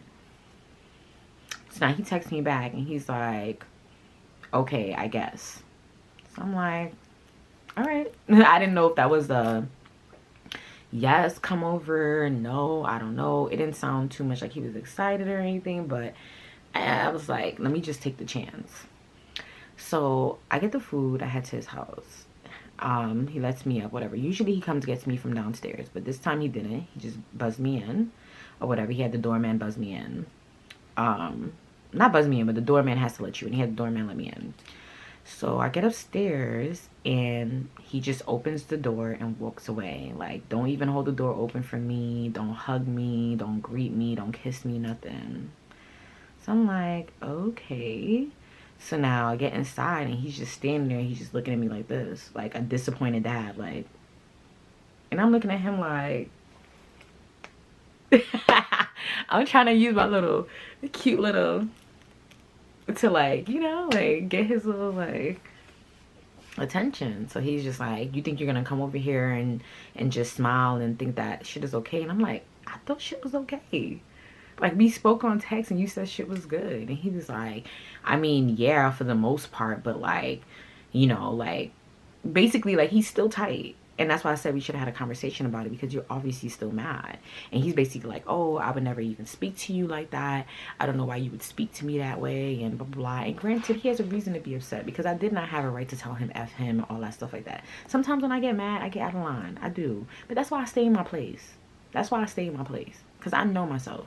That's why I don't bother people. That's why I don't try to build relationships with people, especially when I'm not ready. I stay in my lane because I already know once that switch go off, once that switch go off, everybody take cover. Take cover. Like, you know what I'm saying? So it's not something that I've been happy about, but I'm a product of my circumstances. I'm a product of my experiences, and there's a lot of healing and growing that I have to do, that I've been doing, but I'm only human. You know what I'm saying? That's why you gotta get to know people, because if you had got to know me, then you wouldn't even be hitting my triggers. You wouldn't even be putting niggas on me if you knew me. You're not getting to know me. You want to treat me like arm candy. Get to know me. Because then you wouldn't even trigger me if you knew me. There's certain things I don't say, don't do around certain people because I know them. That might be a trigger for them. So I'm not even going to take certain shit certain places, or assume certain things, or say certain things. So it's like, get to know people. So now, we're back at, I guess, argument number 2. We're going back and forth a little bit. I'm being nice because I'm just like, sir, like, I was wrong. Yeah, you were kind of wrong too, but I ultimately was wrong. And I'm trying. And he's just looking at me like, oh, well, do you know that, like, I can have, like, any girl I want and blah, blah, blah. And I'm just looking at him like, why are you trying to throw girls in my face now? Like, I'm pretty sure you have whatever God has destined for you. That has nothing to do with me. You're right. Whatever God has destined for you, that's for you. That is for you. So if that's a great ass girl and it's not me, it's not me. And I'm somebody else great girl. Like, it is what it is. Like, I just felt like he was trying to, like, one-up me in a situation where we weren't even discussing. We're not even discussing other men, but now you're sitting here discussing other girls and trying to dun me. Oh yeah, I met a girl. I even met a girl the other night when I went out with my friends, and she treated me way better than you treat me, blah blah. And I'm just looking at him like, you going on dates with other girls? Not saying that we were exclusively dating, but it was just kind of like, all right, you know what? All right, I see what shit is, and it is what it is. I didn't even know you that long. I don't like you enough. I desent him a long time ago, so I'm not even pressed. If that's how you moving, cool. So now he's like, thank you for the food, and if you want the cake you bought, you can have it. It was in the fridge, still boxed up. Didn't even open to read the I'm sorry card or nothing. The cake was still boxed up and everything. Notes still folded in the envelope and everything. And I'm just like, you didn't even open it? Like, isn't this your favorite? Like, it wasn't even like I delivered it. The bakery delivered it for you. And he was just like, oh, like, why I gotta eat it now? Why I gotta eat it now? And, oh, this cake wasn't purchased out of love. It was purchased out of betrayal and all this stuff like that. And I'm just looking at him like, I spent mad bread on that. I spent a pretty penny on that. Nigga, you better eat that shit. Or give it away or something. But I spent some money on this. Like, what the fuck?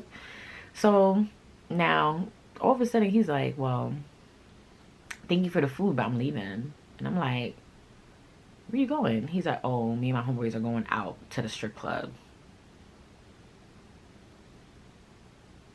Okay. I don't care that you're going to the strip club. Go to whatever club you want to go to. I'm a person that I would go with my man to the strip club. We go together. I love looking at beautiful women and slapping some ass. But it's just kind of like, you could have told me you were going there and I would have bought food and came here. Like, I literally texted you before I came here and you said, okay, I guess. You didn't tell me you had plans. He said you didn't ask me if I had plans. And I'm like, revert back to a text message. Hey, are you free? I'm in the city. I'm going to. You said, okay, you guess. At that point, you could have just told me you were going out or anything you had. And then it took me 2 hours from that text to even finally get here. I had to leave from where I was from, go get the food, and then come here. So you had umpteen time to tell me something. So he's like looking at me like, well. So I'm just like, you're dead ass leaving. He's like, yeah. So he put on his clothes. He's getting ready to leave. So I'm walking out with him. I'm thinking he's joking. I'm like, this nigga's joking. This nigga's just trying to pull a fast one just so that he get my reaction, whatever. So I'm playing along with him. So I get my stuff. I'm like, let's go, whatever. We get downstairs. And his friends are in the car waiting for him. And I'm just like, oh, this nigga's really leaving. So I look at him like, you really dead ass? Like, you dead ass? You leaving? And he's like, yeah, I'm leaving. And I'm like, For real? And he's like, yeah. He gets in a car, don't give me no hug, no kiss, nothing. His friends are looking at me. They're smiling, they're giggling. And then he gets in the car and he drives off.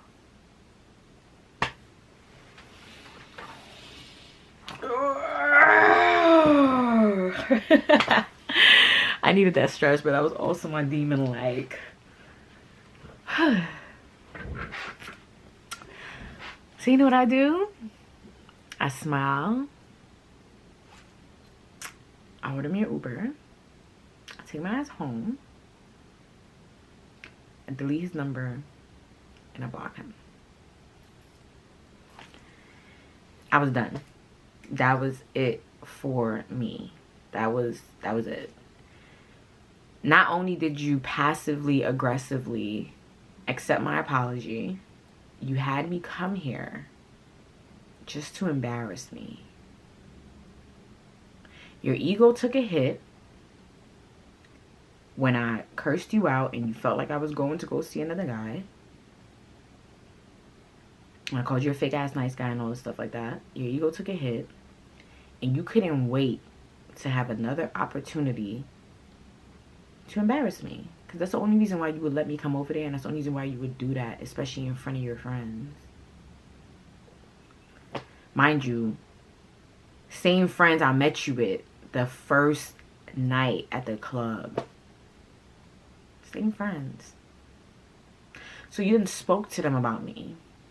They didn't see me and you talking. And it's 4 months later and you embarrassing me in front of them? Like, you didn't even have to do that in front of them. You didn't even have to do that. You didn't. So, I block him, go about my business, decide internally that I'm done with him. I decided. A few weeks go by. I go work. I was working at this new place. Bottle servicing. I'm bottle servicing at this new place. And me and him haven't spoken for a few weeks. Like I said, I blocked him from that day. He didn't hear from me. I didn't hear from him. I ended up seeing one of the friends that was in the car. I came pick him up. That was also there that first night that I met him. I ended up seeing one of them. I remember the last time I seen you, your homeboy embarrassed me in front of you. I'm not gonna have... First of all, I'm not one to talk to a nigga's friends. Your friends are not my friends. I never had no interaction with this guy. I know he's your friend because I've seen him with you. He's not my friend. So when I seen him, I didn't say shit to him. He's looking at me though. And I felt like he was taking pictures of me. I did. And he probably was. Because he kept staring at me. Kept having his phone up. Looking at me. By the time we reached the end of the night, club about to close, who I see walk in to the spot? Burner Boy. I'm like, shit.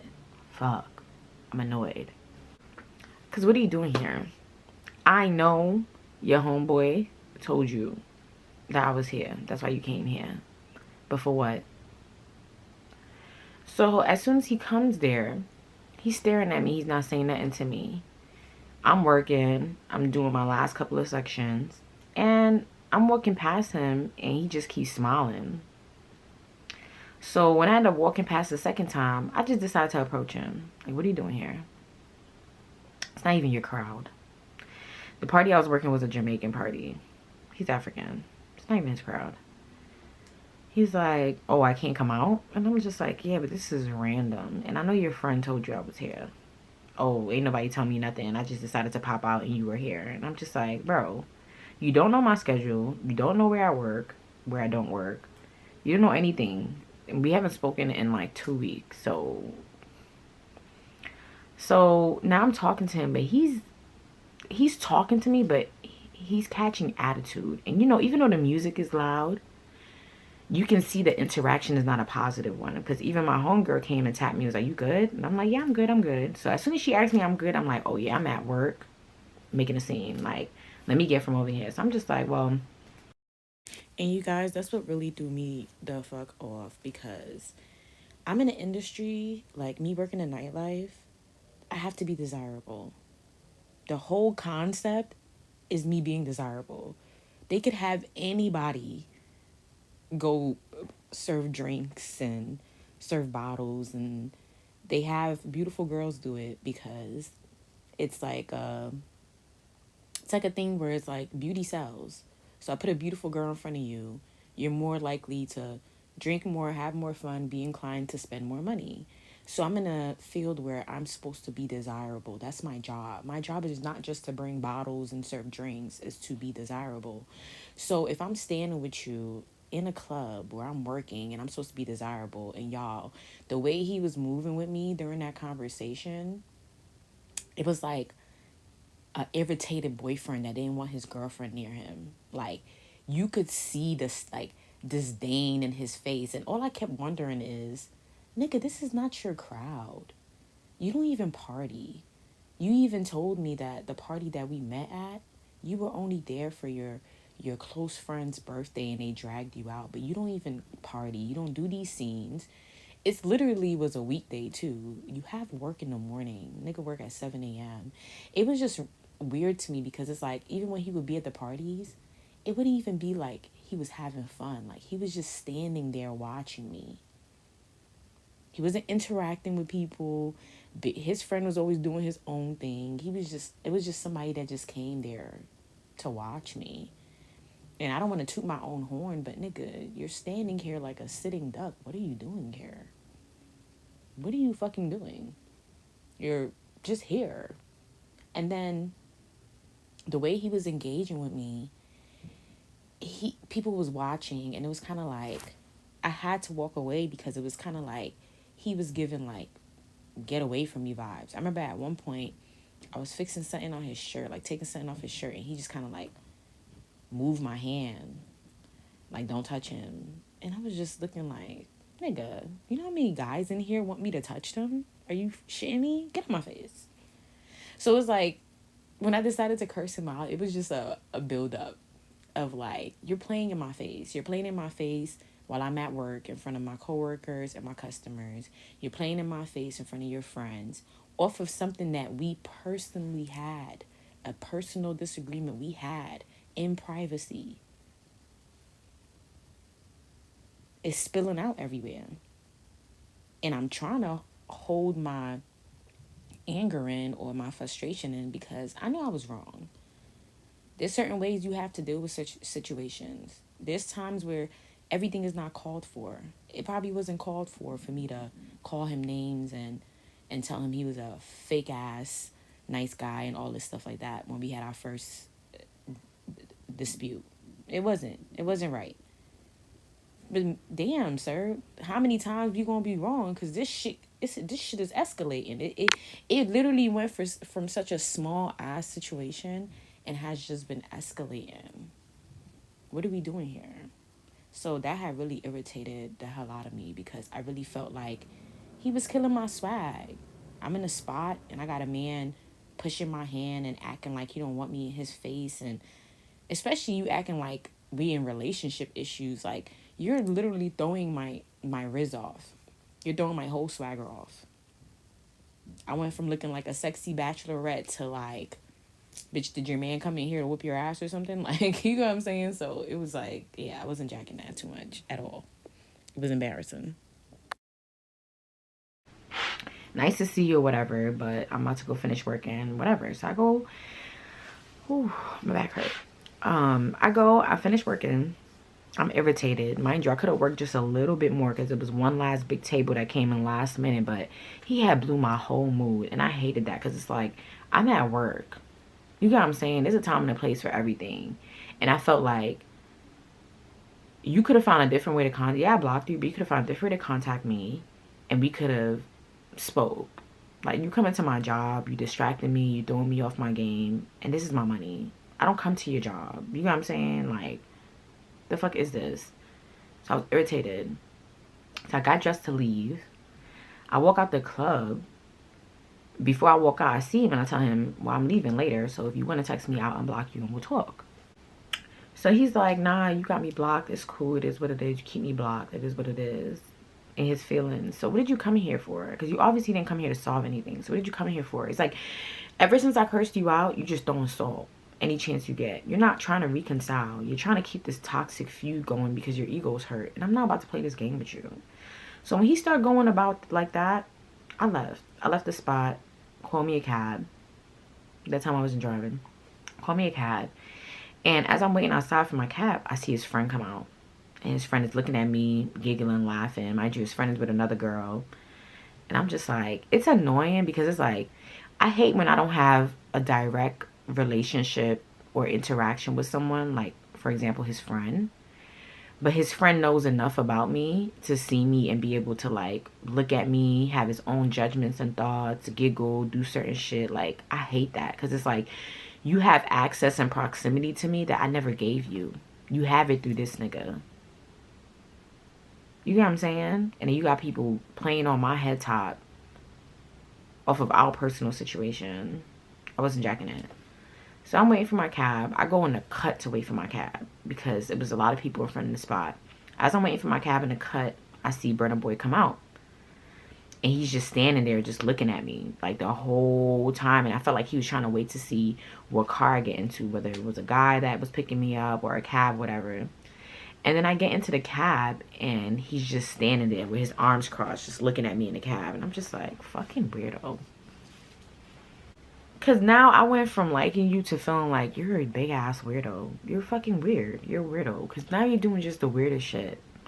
I remember I even had asked him, like, before I left, that's the reason why I had said bye. Before I said I was going to block him, I asked him, like, hey, do you want to go get breakfast and maybe have a talk or something or whatever? And you say, no, leave me blocked, you're good, whatever. So the fact that you came out the club and you just standing there, and I know your friend came out first because he told you I was standing outside because you came out right, because he didn't know I left.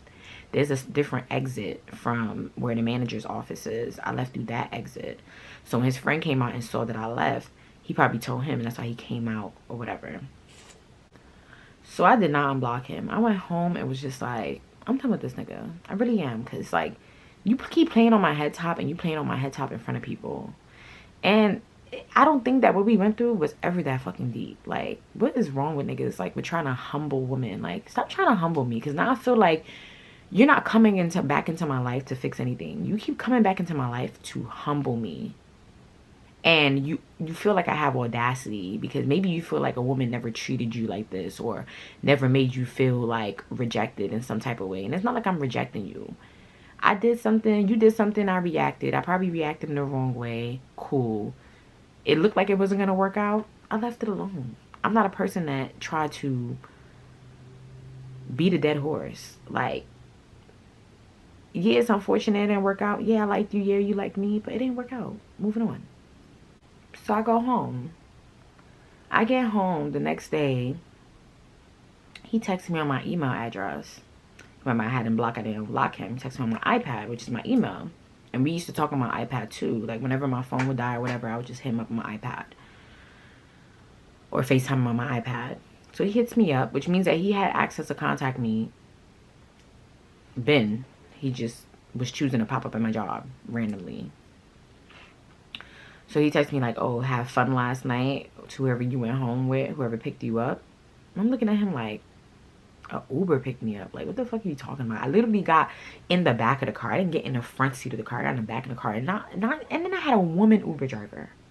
A woman. Which I rarely get women Uber drivers in New York. You get women Uber drivers, OT. In New York, you don't really find a woman driving Uber. Maybe Uber Eats, but not Uber. So what are you talking about? So now I'm super irritated because my homegirl had hit me up and told me that when I left, the group of people that came in after I left, that I was supposed to take their section, but I left because I was irritated with him, spent a bag. And they made more money than we made the entire night off of that one section. I was tight. I was so mad. Yes, I was more mad with myself because I centered men. When I chose to leave instead of stay at work, I centered him. I let whatever he was doing affect me in a certain way that affected my decisions and my choices. And I'm so against doing stuff like that. I talk against it all the time. So I was so irritated that, nigga, what? What? So when he texted me, I was like, listen, stop coming to my job. Stop coming to my job. Do not come to my job. We don't talk. I did what I did. You don't want to forgive me for it. You don't want to move on. It's done. Leave me the fuck alone. He didn't expect me to come at him like that, but I lost money, so I'm irritated. I'm just like a man when I lose money. I get very upset. So now he starts talking about, oh, well, you're the one who did this and you said this. And now he starts sending me all the text messages from that day when I told him, like, F him, he's a fake ass nice guy, whatever. So I'm like, oh, you crying about that? Let me give you something to cry about. I started cussing his butt. I started cursing him out even worse. Like, I unleashed the motherfucking demons on him. And y'all, I'm not proud of myself. I'm not. I said some really horrible things to him. I did. I just wanted to show him. I said those horrible things for a few reasons. First reason, I wanted to show you that you crying over spilt milk and I could really give you something to cry about. If you're crying about that, let me give you something to cry about, right? That's number one. Second reason why I really cussed his blood clean.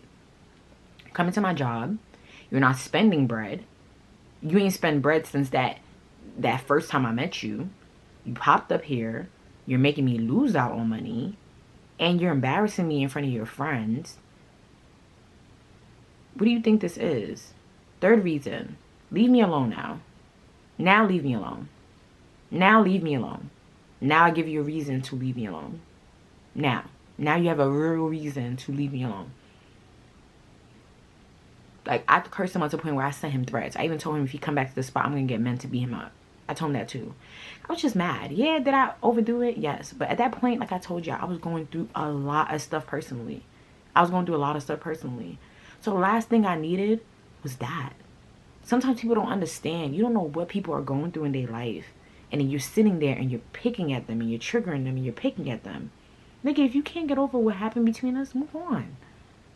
But you're not going to come here and continue to pick at me and trigger me and mess up my schedule and my decision. No, you're not going to do that. You're not going to siphon my energy like that. A lot of men like to siphon your energy. You're not going to use me for an ego boost either. Leave me alone. What we had was cool and all. We had fun. We had a good time. It didn't work out. It's done. Time to call it a wrap. So after I sent him that last paragraph with the most nastiest things I could say, I blocked him off my iPad. Now leave me the fuck alone. Like, it's done. It's done now. It's done. Y'all, I thought that was the end of it because a couple of months went by. I didn't hear from him. I didn't see him. I was working. Things were just going back to normal. It was kind of like that little honeymoon episode that we had never even happened. Like, whatever. Y'all, like 7 months go by. I kid you not. It was over half a year.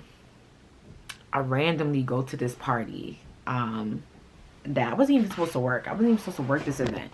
The promoter actually hit me up super last minute asking me if I could come and work. And it was so far from my house. I didn't think I was going to make it. But I was like, you know what? If I do my makeup in the car, I can make it. So I just said, something just told me, just do my makeup in the car, go and I can make it. Boom. Went to the event. Whatever. Worked it. It was cool. It wasn't too much money there. So the promoter told me there's another event that's happening right following this. And if I want, I can come in and handle the bar for him so that I can make up for... Because basically the crowd of people that was supposed to come to the early event didn't end up making it. And the early event was ending at 12 o'clock in the night. Like 12 a.m. So people who couldn't make it to the 12 a.m. mark where that place closed were navigating to the next spot, which was only a couple of streets down. So he's like, you can make up for, because the event was from 8 to 12, whatever, and people didn't really come out. So he's like, you can make it up there from 12 to 4. So I was like, cool, fuck it. I'll just go to the 12 to 4 spot. So while I'm leaving the first place and I'm about to get inside of the car, I see Burna Boy's friend, the one I always see. And when he looks at me, like at this point I had a whole, because remember, they had only ever seen me with black hair or whatever. I think I had bangs or whatever. So now I think I had my red hair. So I had my red hair on.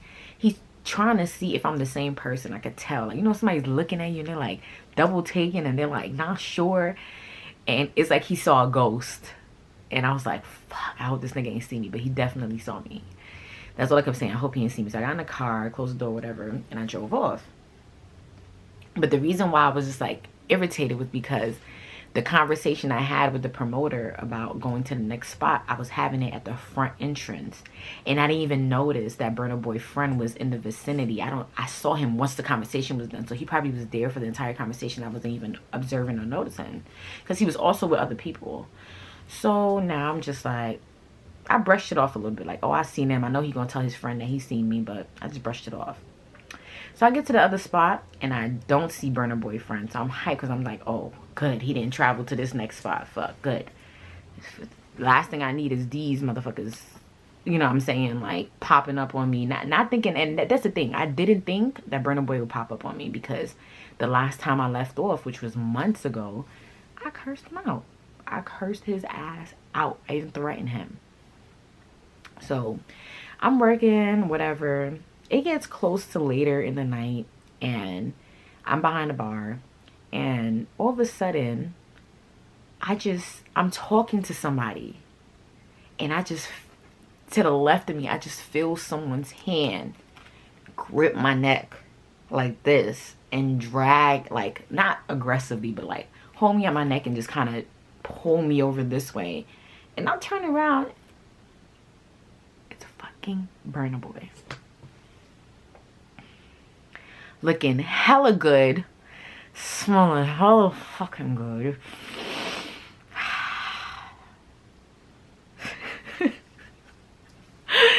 And as pissed off as I was to see him, I was so turned on.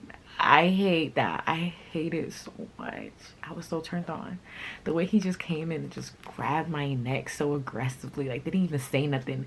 It was rude too, because he cut my conversation. I was in a conversation with somebody, and he cut the conversation and just grabbed me up. And it was just so inappropriate and so sexy. It was so sexy. I'm horrible. Yo, I ain't no better than a man, I swear. It was so sexy, y'all. I was just like, I try to have like the most, like, what the fuck are you, like, it was so sexy. I was so turned on. And it's like, men could read you. Like, he knew I was trying to be mad, but I was blushing.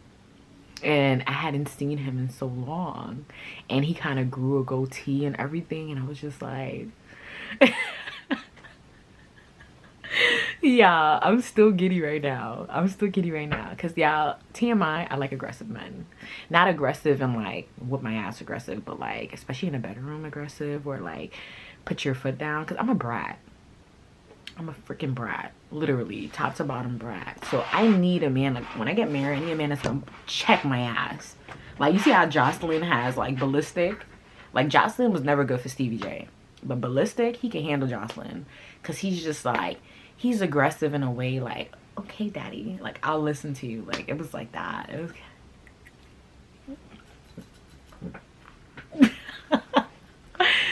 So...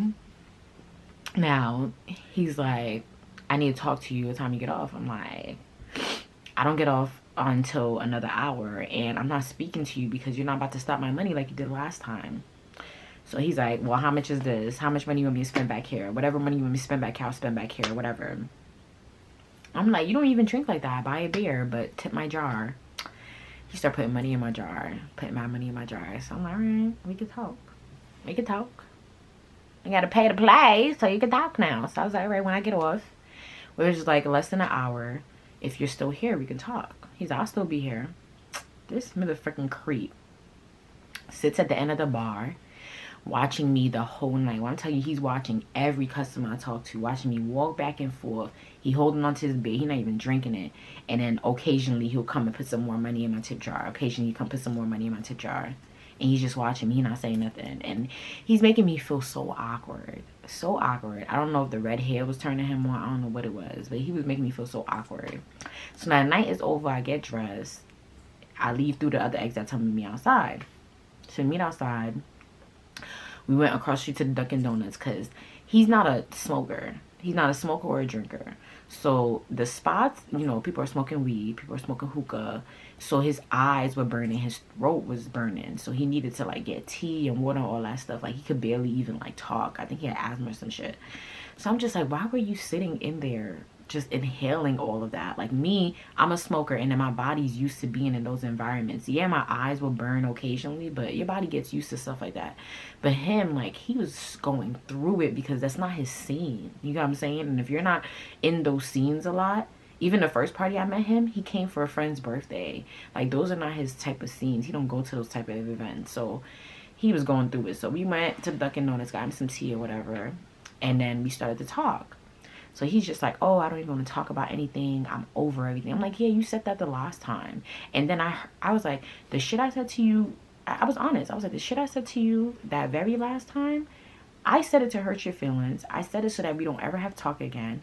I wanted you to hate me so that you don't even come looking for me, or I just wanted to get rid of this connection in this situation because it was already tarnished. Like, I was honest with him.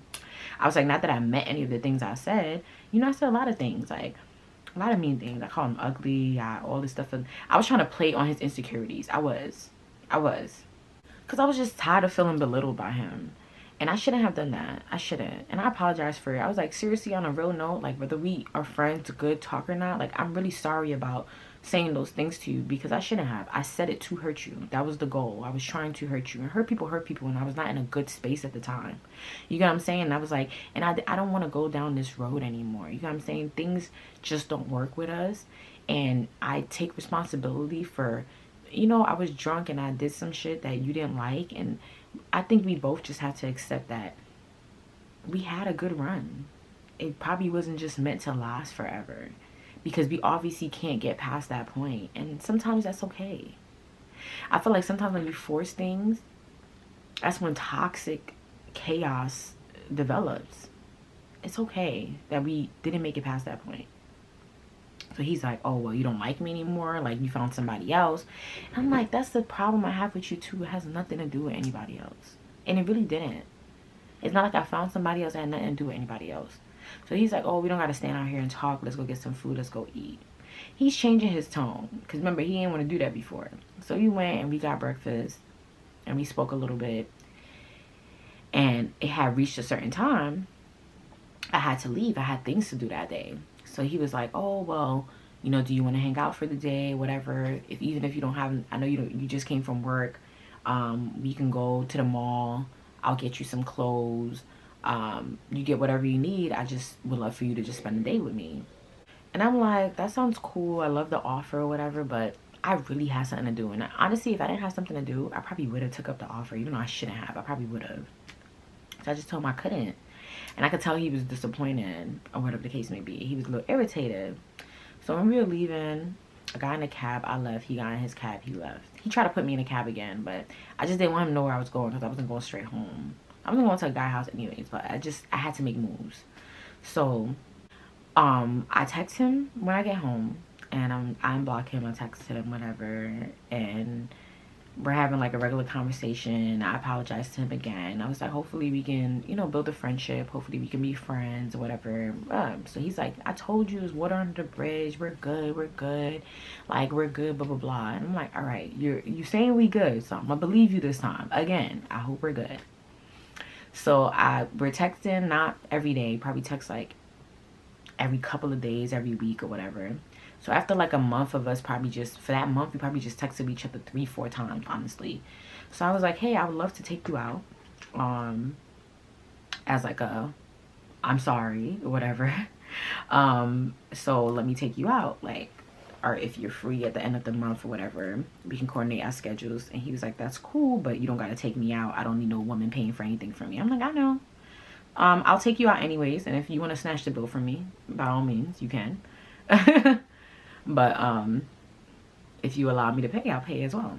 Let's just go out. Let's just go have a good time. And I'm like, we don't even got to we can go anywhere. Like, we're in Manhattan. We can do anything. Like, we go do karaoke. We can do stuff where we can actually sit down and bond and whatever. So he's like, oh, well, he knows this nice rooftop place. And I'm just like, this nigga gonna do some fucking fancy shit. But whatever you want to go. Some girls like that, and don't get me wrong, I like luxury, I like fancy, but I'm also a wholesome girl. Like, my idea of a fun date night is us wearing matching pajamas and cooking together and making dessert and sitting down and watching a scary movie. That's my idea of a fun date night. All that hoopla, all that extra stuff is nice to do once in a while, but it's not something that I need all the time. Like I said, I'm an introvert too, so sometimes I don't even want to be around people. And then I don't even really like outside food like that. I don't like eating food that other people prepared. I don't like it too much. So, you know, but whatever. So we talk about having this date or whatever. So now we planned the date, right? We planned the day, we planned the time. So it's probably like 2 days before the date. I text him. And I'm like, hey, you know, we're supposed to be going out. I just want to make sure everything is good. We're still good for going out. He's like, yeah, it's good. We're cool. We're cool. So now we reached the day of. I'm like, before I start getting ready, and I'm going to get ready early this time because I don't want to be late. I hit him up, and I'm hitting up all day, and the the messages are delivering, but he's not answering. It's not like him. He always answers. So I'm like, the fuck is going on?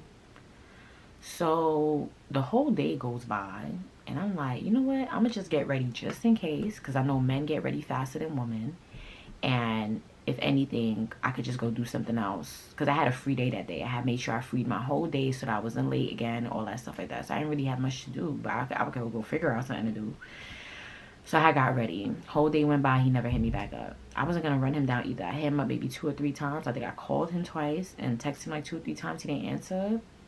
I was just like, all right, I don't know what's going on. It might be an emergency. I don't know what's going on with him. So I'm going to just wait till I hear back from him before I get upset. Because I used to have a habit of getting upset first. Crashing out first and then finding out later. And then if something happened to somebody and you crashed out and you didn't check to see if it was okay, then you feel like a dumbass. I didn't want to feel like a dumbass again. So, because I have a history of that.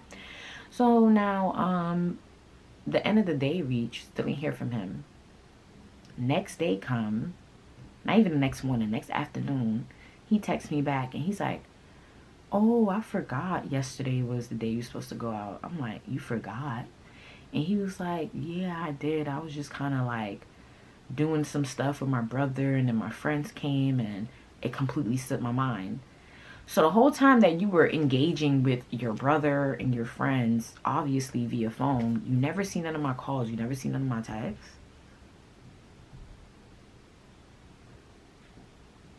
I'm trying to add the numbers up and it's not adding up. Because 2 plus 2 is giving 5 right now and not 4. I'm trying to girl math it the best way I can, but it's So I tell him that. So he was just like, oh, I get a lot of calls, I get a lot of messages. I'm just like, oh, this nigga playing in my face. Oh, he gonna play in my face again? Guess what I said? I said, okay. I said, I didn't crash out. I didn't crash out. Because you know that's what he expects me to do.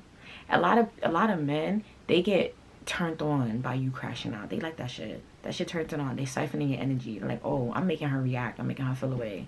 Yeah. I said, all right. I said, okay, no problem. That's what I said to him. I said, okay, no problem. Blocked him. And was that right there? Fool me once, shame on you. Fool me twice, nigga, shame on motherfucking me. Fool me 3 times. What's the saying? How the rest of that go? I forgot. This is some other saying. But nigga, nah. You're not over nothing. You're never gonna be over nothing. The hit your ego took is you're gonna always. I opened up a wound that you already had open from whoever in the past, from whatever in the past, and I am not going to be punished or pay for what some other bitch did to you. I'm not doing that. I'm not doing that. And I can already see the reason why you can't move forward is because you have already correlated me to a past experience. And I've done that before to people, where I would literally attach them to a trigger, to a past experience that had nothing to do with them. Now I can't unsee them in that light. Now I'm tight forever. Now anytime I look at them, anytime they do something, I attach that trauma to them already. And I felt like he had already attached trauma to me. And then I didn't make it no better by crashing out on him every time I felt away. I didn't make it no better. So I felt like this was always gonna be a tug and pull situation, where it already started like that, where he men like to tug and pull. Like, I like you, but I need you to chase me. But I like you, but I also need you to chase me. But I like you, but I need you to chase me because my ego needs to be fulfilled. I'm not going to be a simp no more. I'm not going to be a nigga to be used and mistreated and abused. I get it. I understand. Wrong girl. Right plan, wrong girl. Right plan, wrong girl. Right plan, wrong motherfucking girl. So that was literally, and that's the thing, I'm a Capricorn. And if you see Capricorn let you in, you see Capricorn give you chances, do not take it lightly. It took a lot for them to do so. Not only did it take a lot for them to do so, at a snap of a finger, that switch will turn off and never turn on again. I don't care how much I like you. I don't care what I'm missing out on. Once I turn that switch on or off, it's on or it's off. That's it. I've given up money for my sanity, for my mental health. And I told you that before. So if you think I'm not going to give up a nigga for my mental, because that's the only thing that happens. When you keep yourself in these unhealthy, toxic, chaotic situations, you're mentally fucking your head up. Even more than what it already is. You're adding trauma. And you're mentally killing your brain cells. You're not developing them. You're opening old wounds. You're triggering yourself. You're triggering other people. Nothing good comes of that. Nothing good comes of that. And I learned that. I learned that through so much pain and so much hurt that I could have saved myself. Like, girl, you could have saved yourself this pain. You could have saved yourself this hurt. So now I choose to do that now. Once I see a situation is going to cause me much more strife than happiness, it doesn't matter how much I want of it. I thought I was going to be Portia.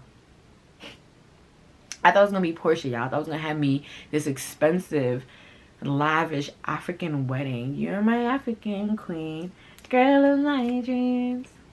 You take me where I wanna be. You make my heart go ring-a-ling-a-ling. Yeah, I thought it was gonna be that.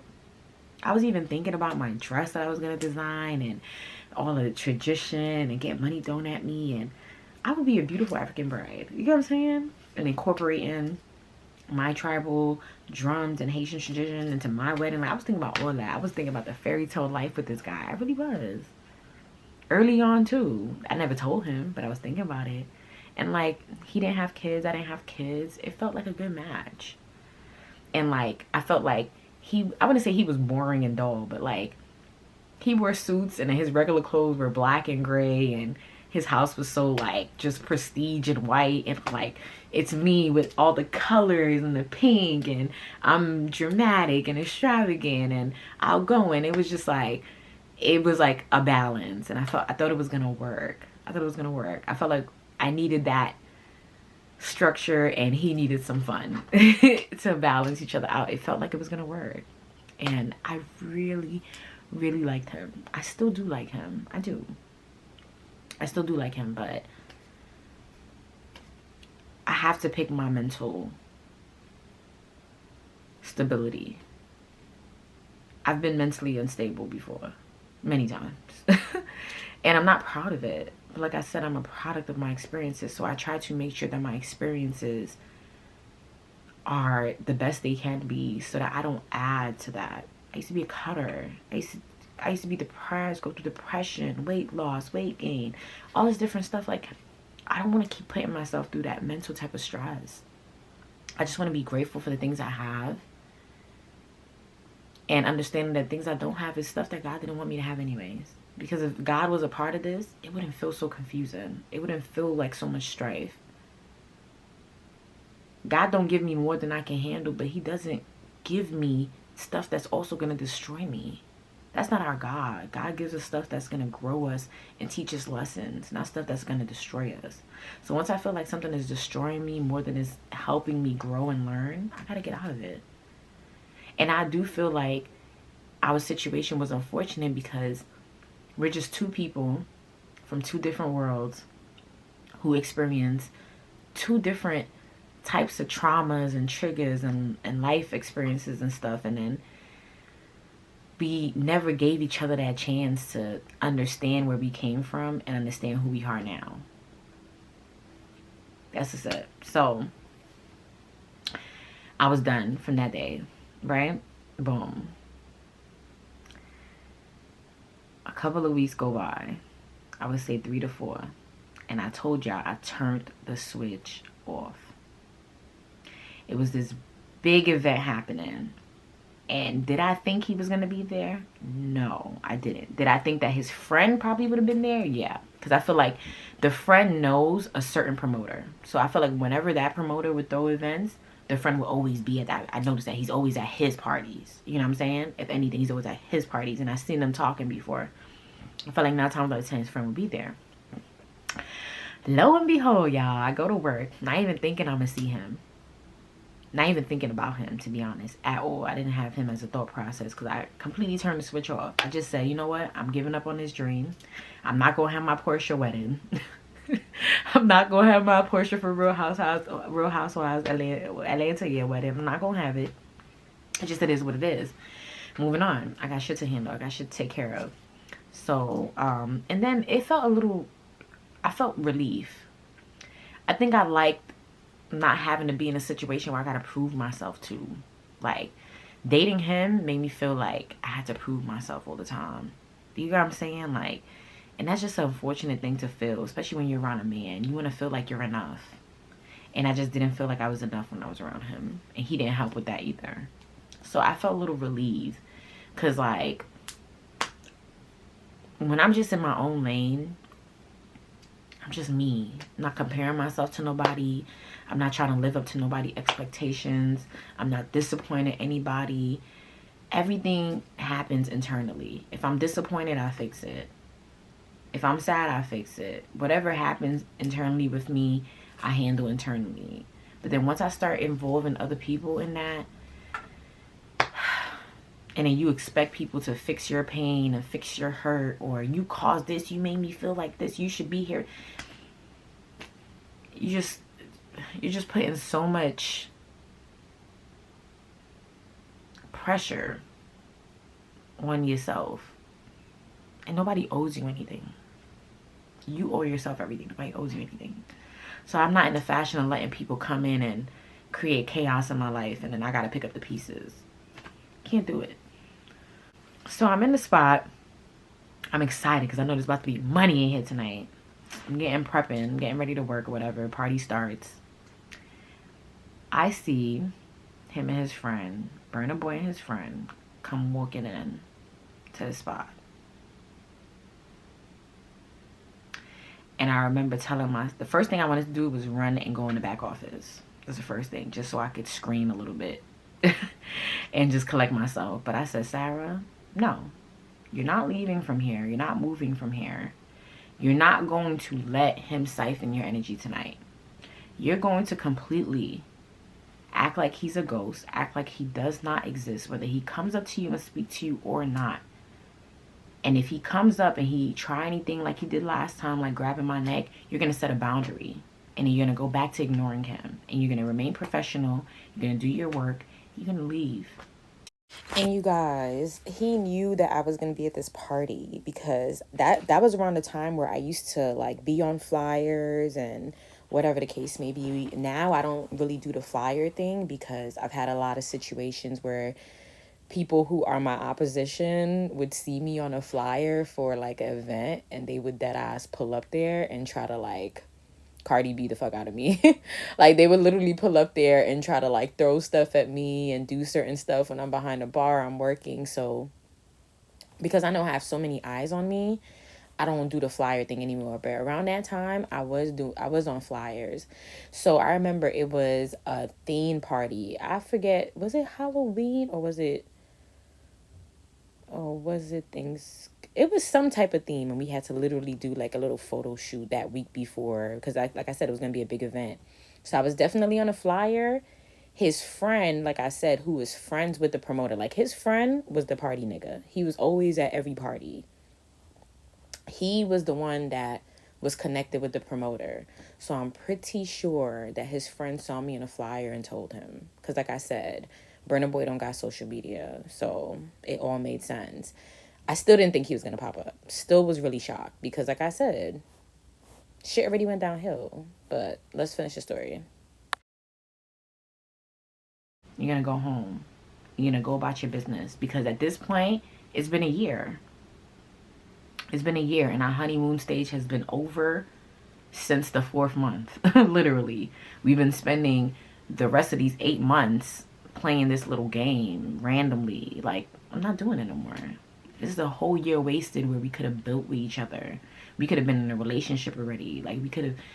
So we wasted a whole 8 months. I'm not wasting any more time. There's nothing that's going to come of this. So, he comes. I could tell, like, he wants my attention because he keeps looking at me, and I'm making sure I'm avoiding eye contact with him. Every time I see him in my peripherals, I turn the other way. I look the other way. If he come in this area, I was completely avoiding the fuck out of him, and I did a good ass job doing it because I knew the vicinity.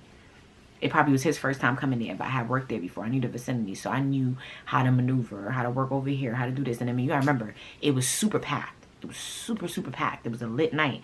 So there were certain ways that he couldn't even navigate himself if he wanted to. Yeah, I seen certain girls come up to him, talk to him, and he's all laughing. And as he's laughing with these girls, he's always peeking over to see if I'm looking and shit. And then every time I'm talking to guys or whatever, customers and stuff, like, he's always like, I could see him looking and stuff like that.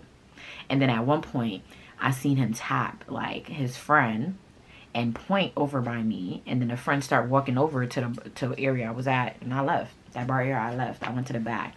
Then I stayed in the back for a little bit, took a little break, came back out, and the party was even more packed.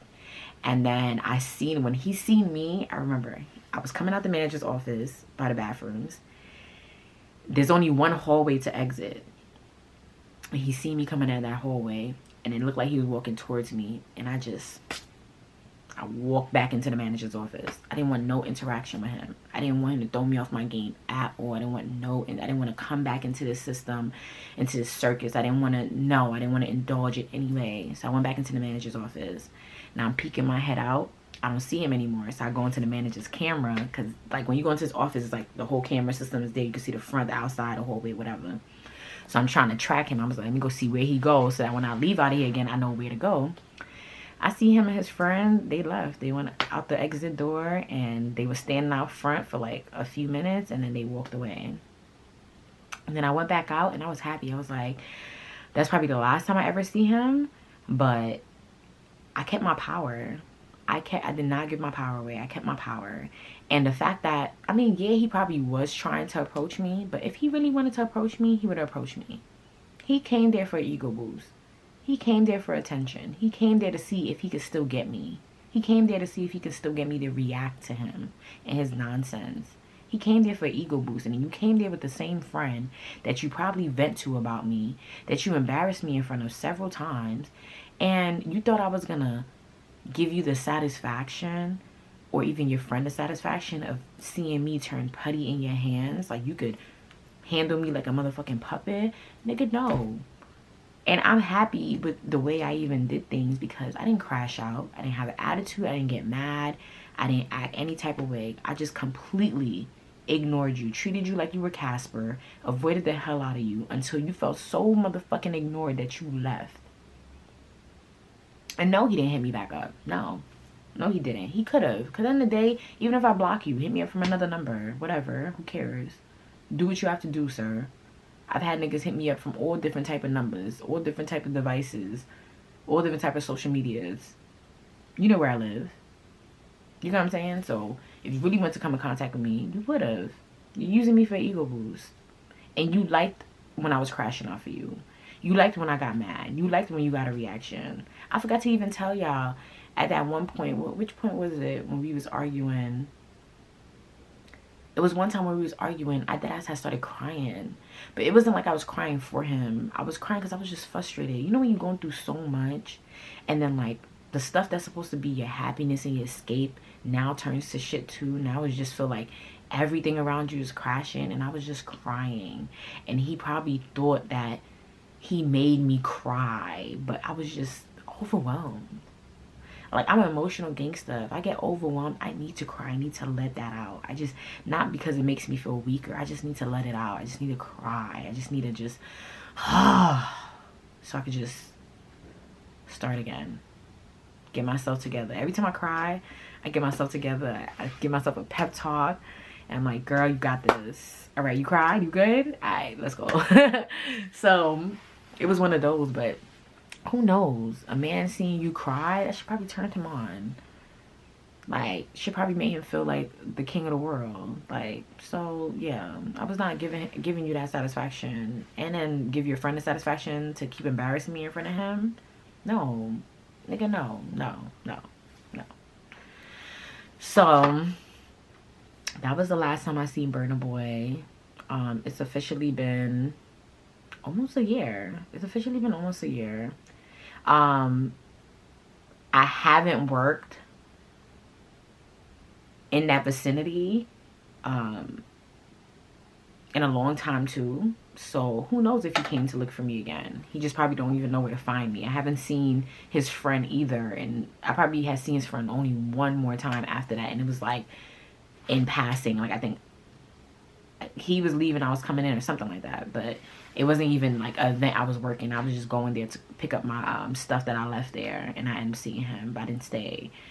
So who knows, my number changed too. I ended up getting a new phone, new phone number. So yeah, Burna Boy and I just never became a thing. It's definitely one of those situations I felt like if both of us behaved better, something great could have came of it. I don't try to stress myself about the Burna Boy situation, because I also don't know what intentions he had for me. He might have not had good intentions for me. You know what I'm saying? He might have not.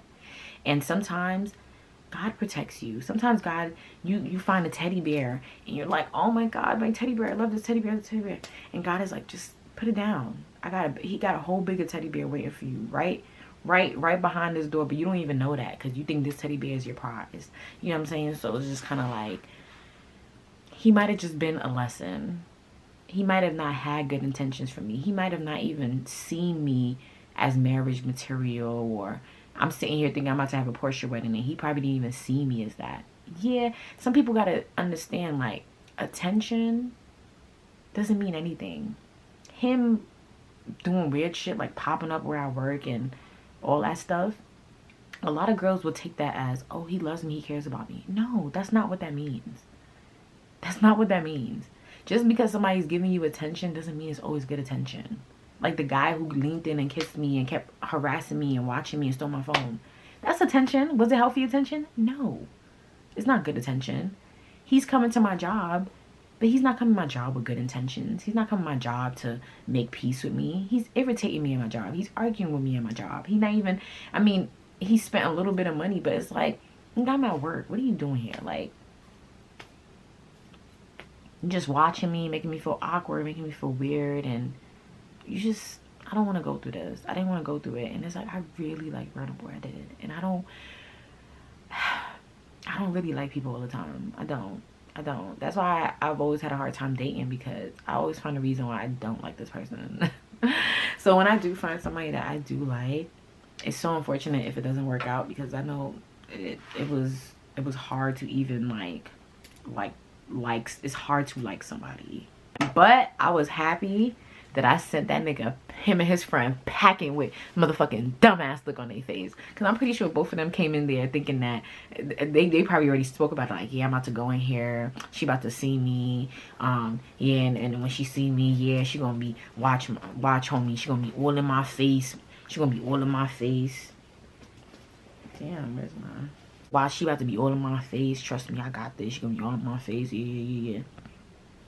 Negative. Y'all had your conversation, and then y'all had to go home and get in the car and have the conversation about the fact that I ignored you the whole night. So I'm pretty sure both of y'all had the dumbest looks on y'all face, because what y'all expected to happen didn't happen.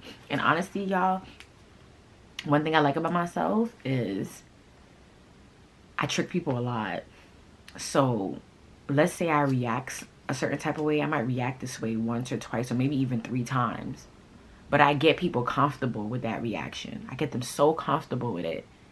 And then once I turn that Capricorn switch on and do that completely 360 and stand on it, that shit fucks them up. Because they didn't expect it. Because they already held me to the degree of whatever I was behaving. They held me right there. They categorized me. Oh, she a crash out. Put her right here in the crash out bin. Not even understanding, like, nigga, I'm a semi-crash out. I'm a crash out a little bit if I want to. And then I'm a fix up and I'm gonna stay fixed up. So he probably didn't, me ignoring him and purposely avoiding him that entire night and keeping my professionalism, he didn't expect that. He did not expect that. That shit took him by a fucking storm. I'm pretty sure it did. Like when I left freaking what's the name? Stockholm syndrome. What I call her Monica when I left her in Texas, and she was complete. Remember, she was like, "Oh, I thought we could have." Bitch, you didn't think shit. Bitch, keep thinking. Bitch, I'm done. Bitch, what the fuck are you talking about? I'm done. Bitch, once I say I'm done, I'm done.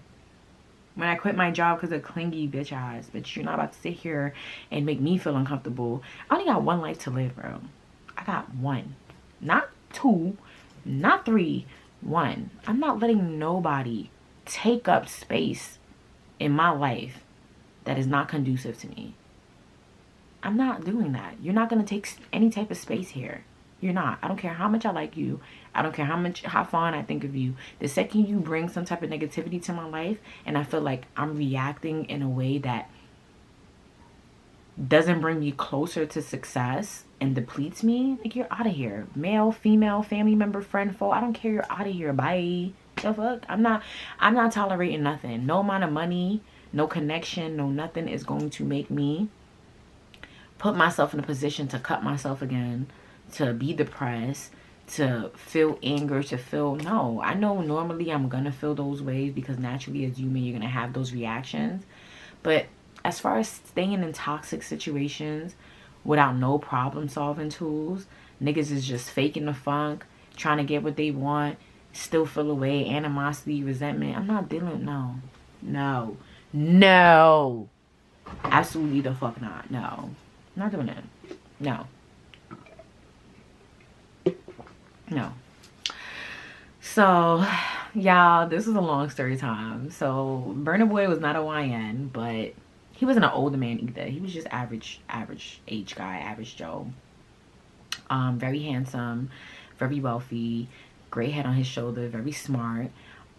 Could have been a great connection. It ended bad. Unfortunately, I do take responsibility on my end, but I also did try to fix the situation. And this is another weird thing too. This is the weirdest, is that, remember that cake that I bought him that he never opened? I think, what was the last time I spoke to him? I think the last time I actually spoke to him, oh yeah, when we were trying to plan to go out, I told him I was going to take him out. He had mentioned that he was like, oh yeah, well, I still got the cake in the fridge. And I was just like, that thing is not moldy yet. Like, you had this cake for months. Like, I hope you don't even try to eat it, sir. He's like, oh, it's in a gift, what, I'm supposed to throw it away? I'm like, you could have ate it. That's why I bought it for. I didn't buy it for you to have it as a memorabilia. That's what I'm saying, right? Memorabilia. How you say that shit? Memorabilia. Is that a word? Yeah, it is, right? Yeah, I didn't give it to you as a fucking statue. You're supposed to eat it. So it was just weird because it was kind of like, why are you even keeping this in your fridge? Like, it's so weird. Like, like, boy, throw the cake away. Like, at this point, keep the card, throw the cake away. But I made my amends. I tried my best to salvage the situation the best I could, and he couldn't move forward, so I decided not to move forward too. So that's my story time for today, you guys. There are a lot of different type of situations that I've had with men that I could definitely give you guys insight on. I don't know if you guys want to hear it from me because I'm a little biased because I've discentered men heavy. So if you're a person who haven't discentered men yet, you might look at me like I'm a freaking hag or a witch or something. But men don't, I'm not impressionable. Men do not impress me. They don't.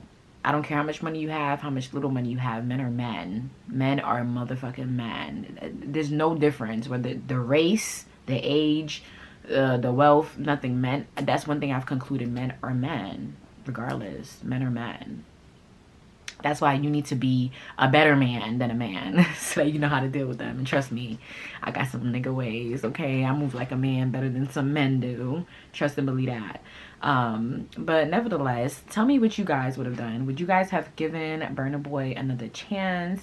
Would you guys have did what I did and just ignore him? Would you guys have like what would have been your reaction? Would you have been creeped out about him coming to your job, popping up randomly? Do you think I'm gonna run into Burna Boy again soon? Do you think he be like thinking about me still? Like what are your thoughts on it? Like, I don't know. I try not to think about him or the situation, so I would love to hear y'all insight, like see what y'all have to say about like what you think is going on with this situation. I do want to end off this video, you guys. I'm going to get everything situated with the raffle, and we're just going to get the raffle to run a little longer. I'm not going to end it on Black Friday. I'm going to keep it going. But you guys know how I like to end off my videos, okay? Make sure y'all hype me up. Hype me up. Y'all get 3 hypes a week. Save one for me. Save one for your girl. Save one for me, okay? Like, comment, and subscribe. Share my video if you think it is conducive to other women. And pour into yourself. Don't pour into no man that's not your husband. Even if he's your husband and he's mistreating you, pour into yourself and your kids. Pour into yourself, pour into yourself, pour into your motherfucking self. And I will see you guys in the next one. I love you. Sending love always. Bye. This year, money, blessings, testimony. Gonna follow, easy go this year. Ooh, yeah. J.A. plenty money. Since we're talking about Africa, I love Afrobeats music. Ah! That was supposed to be our wedding song.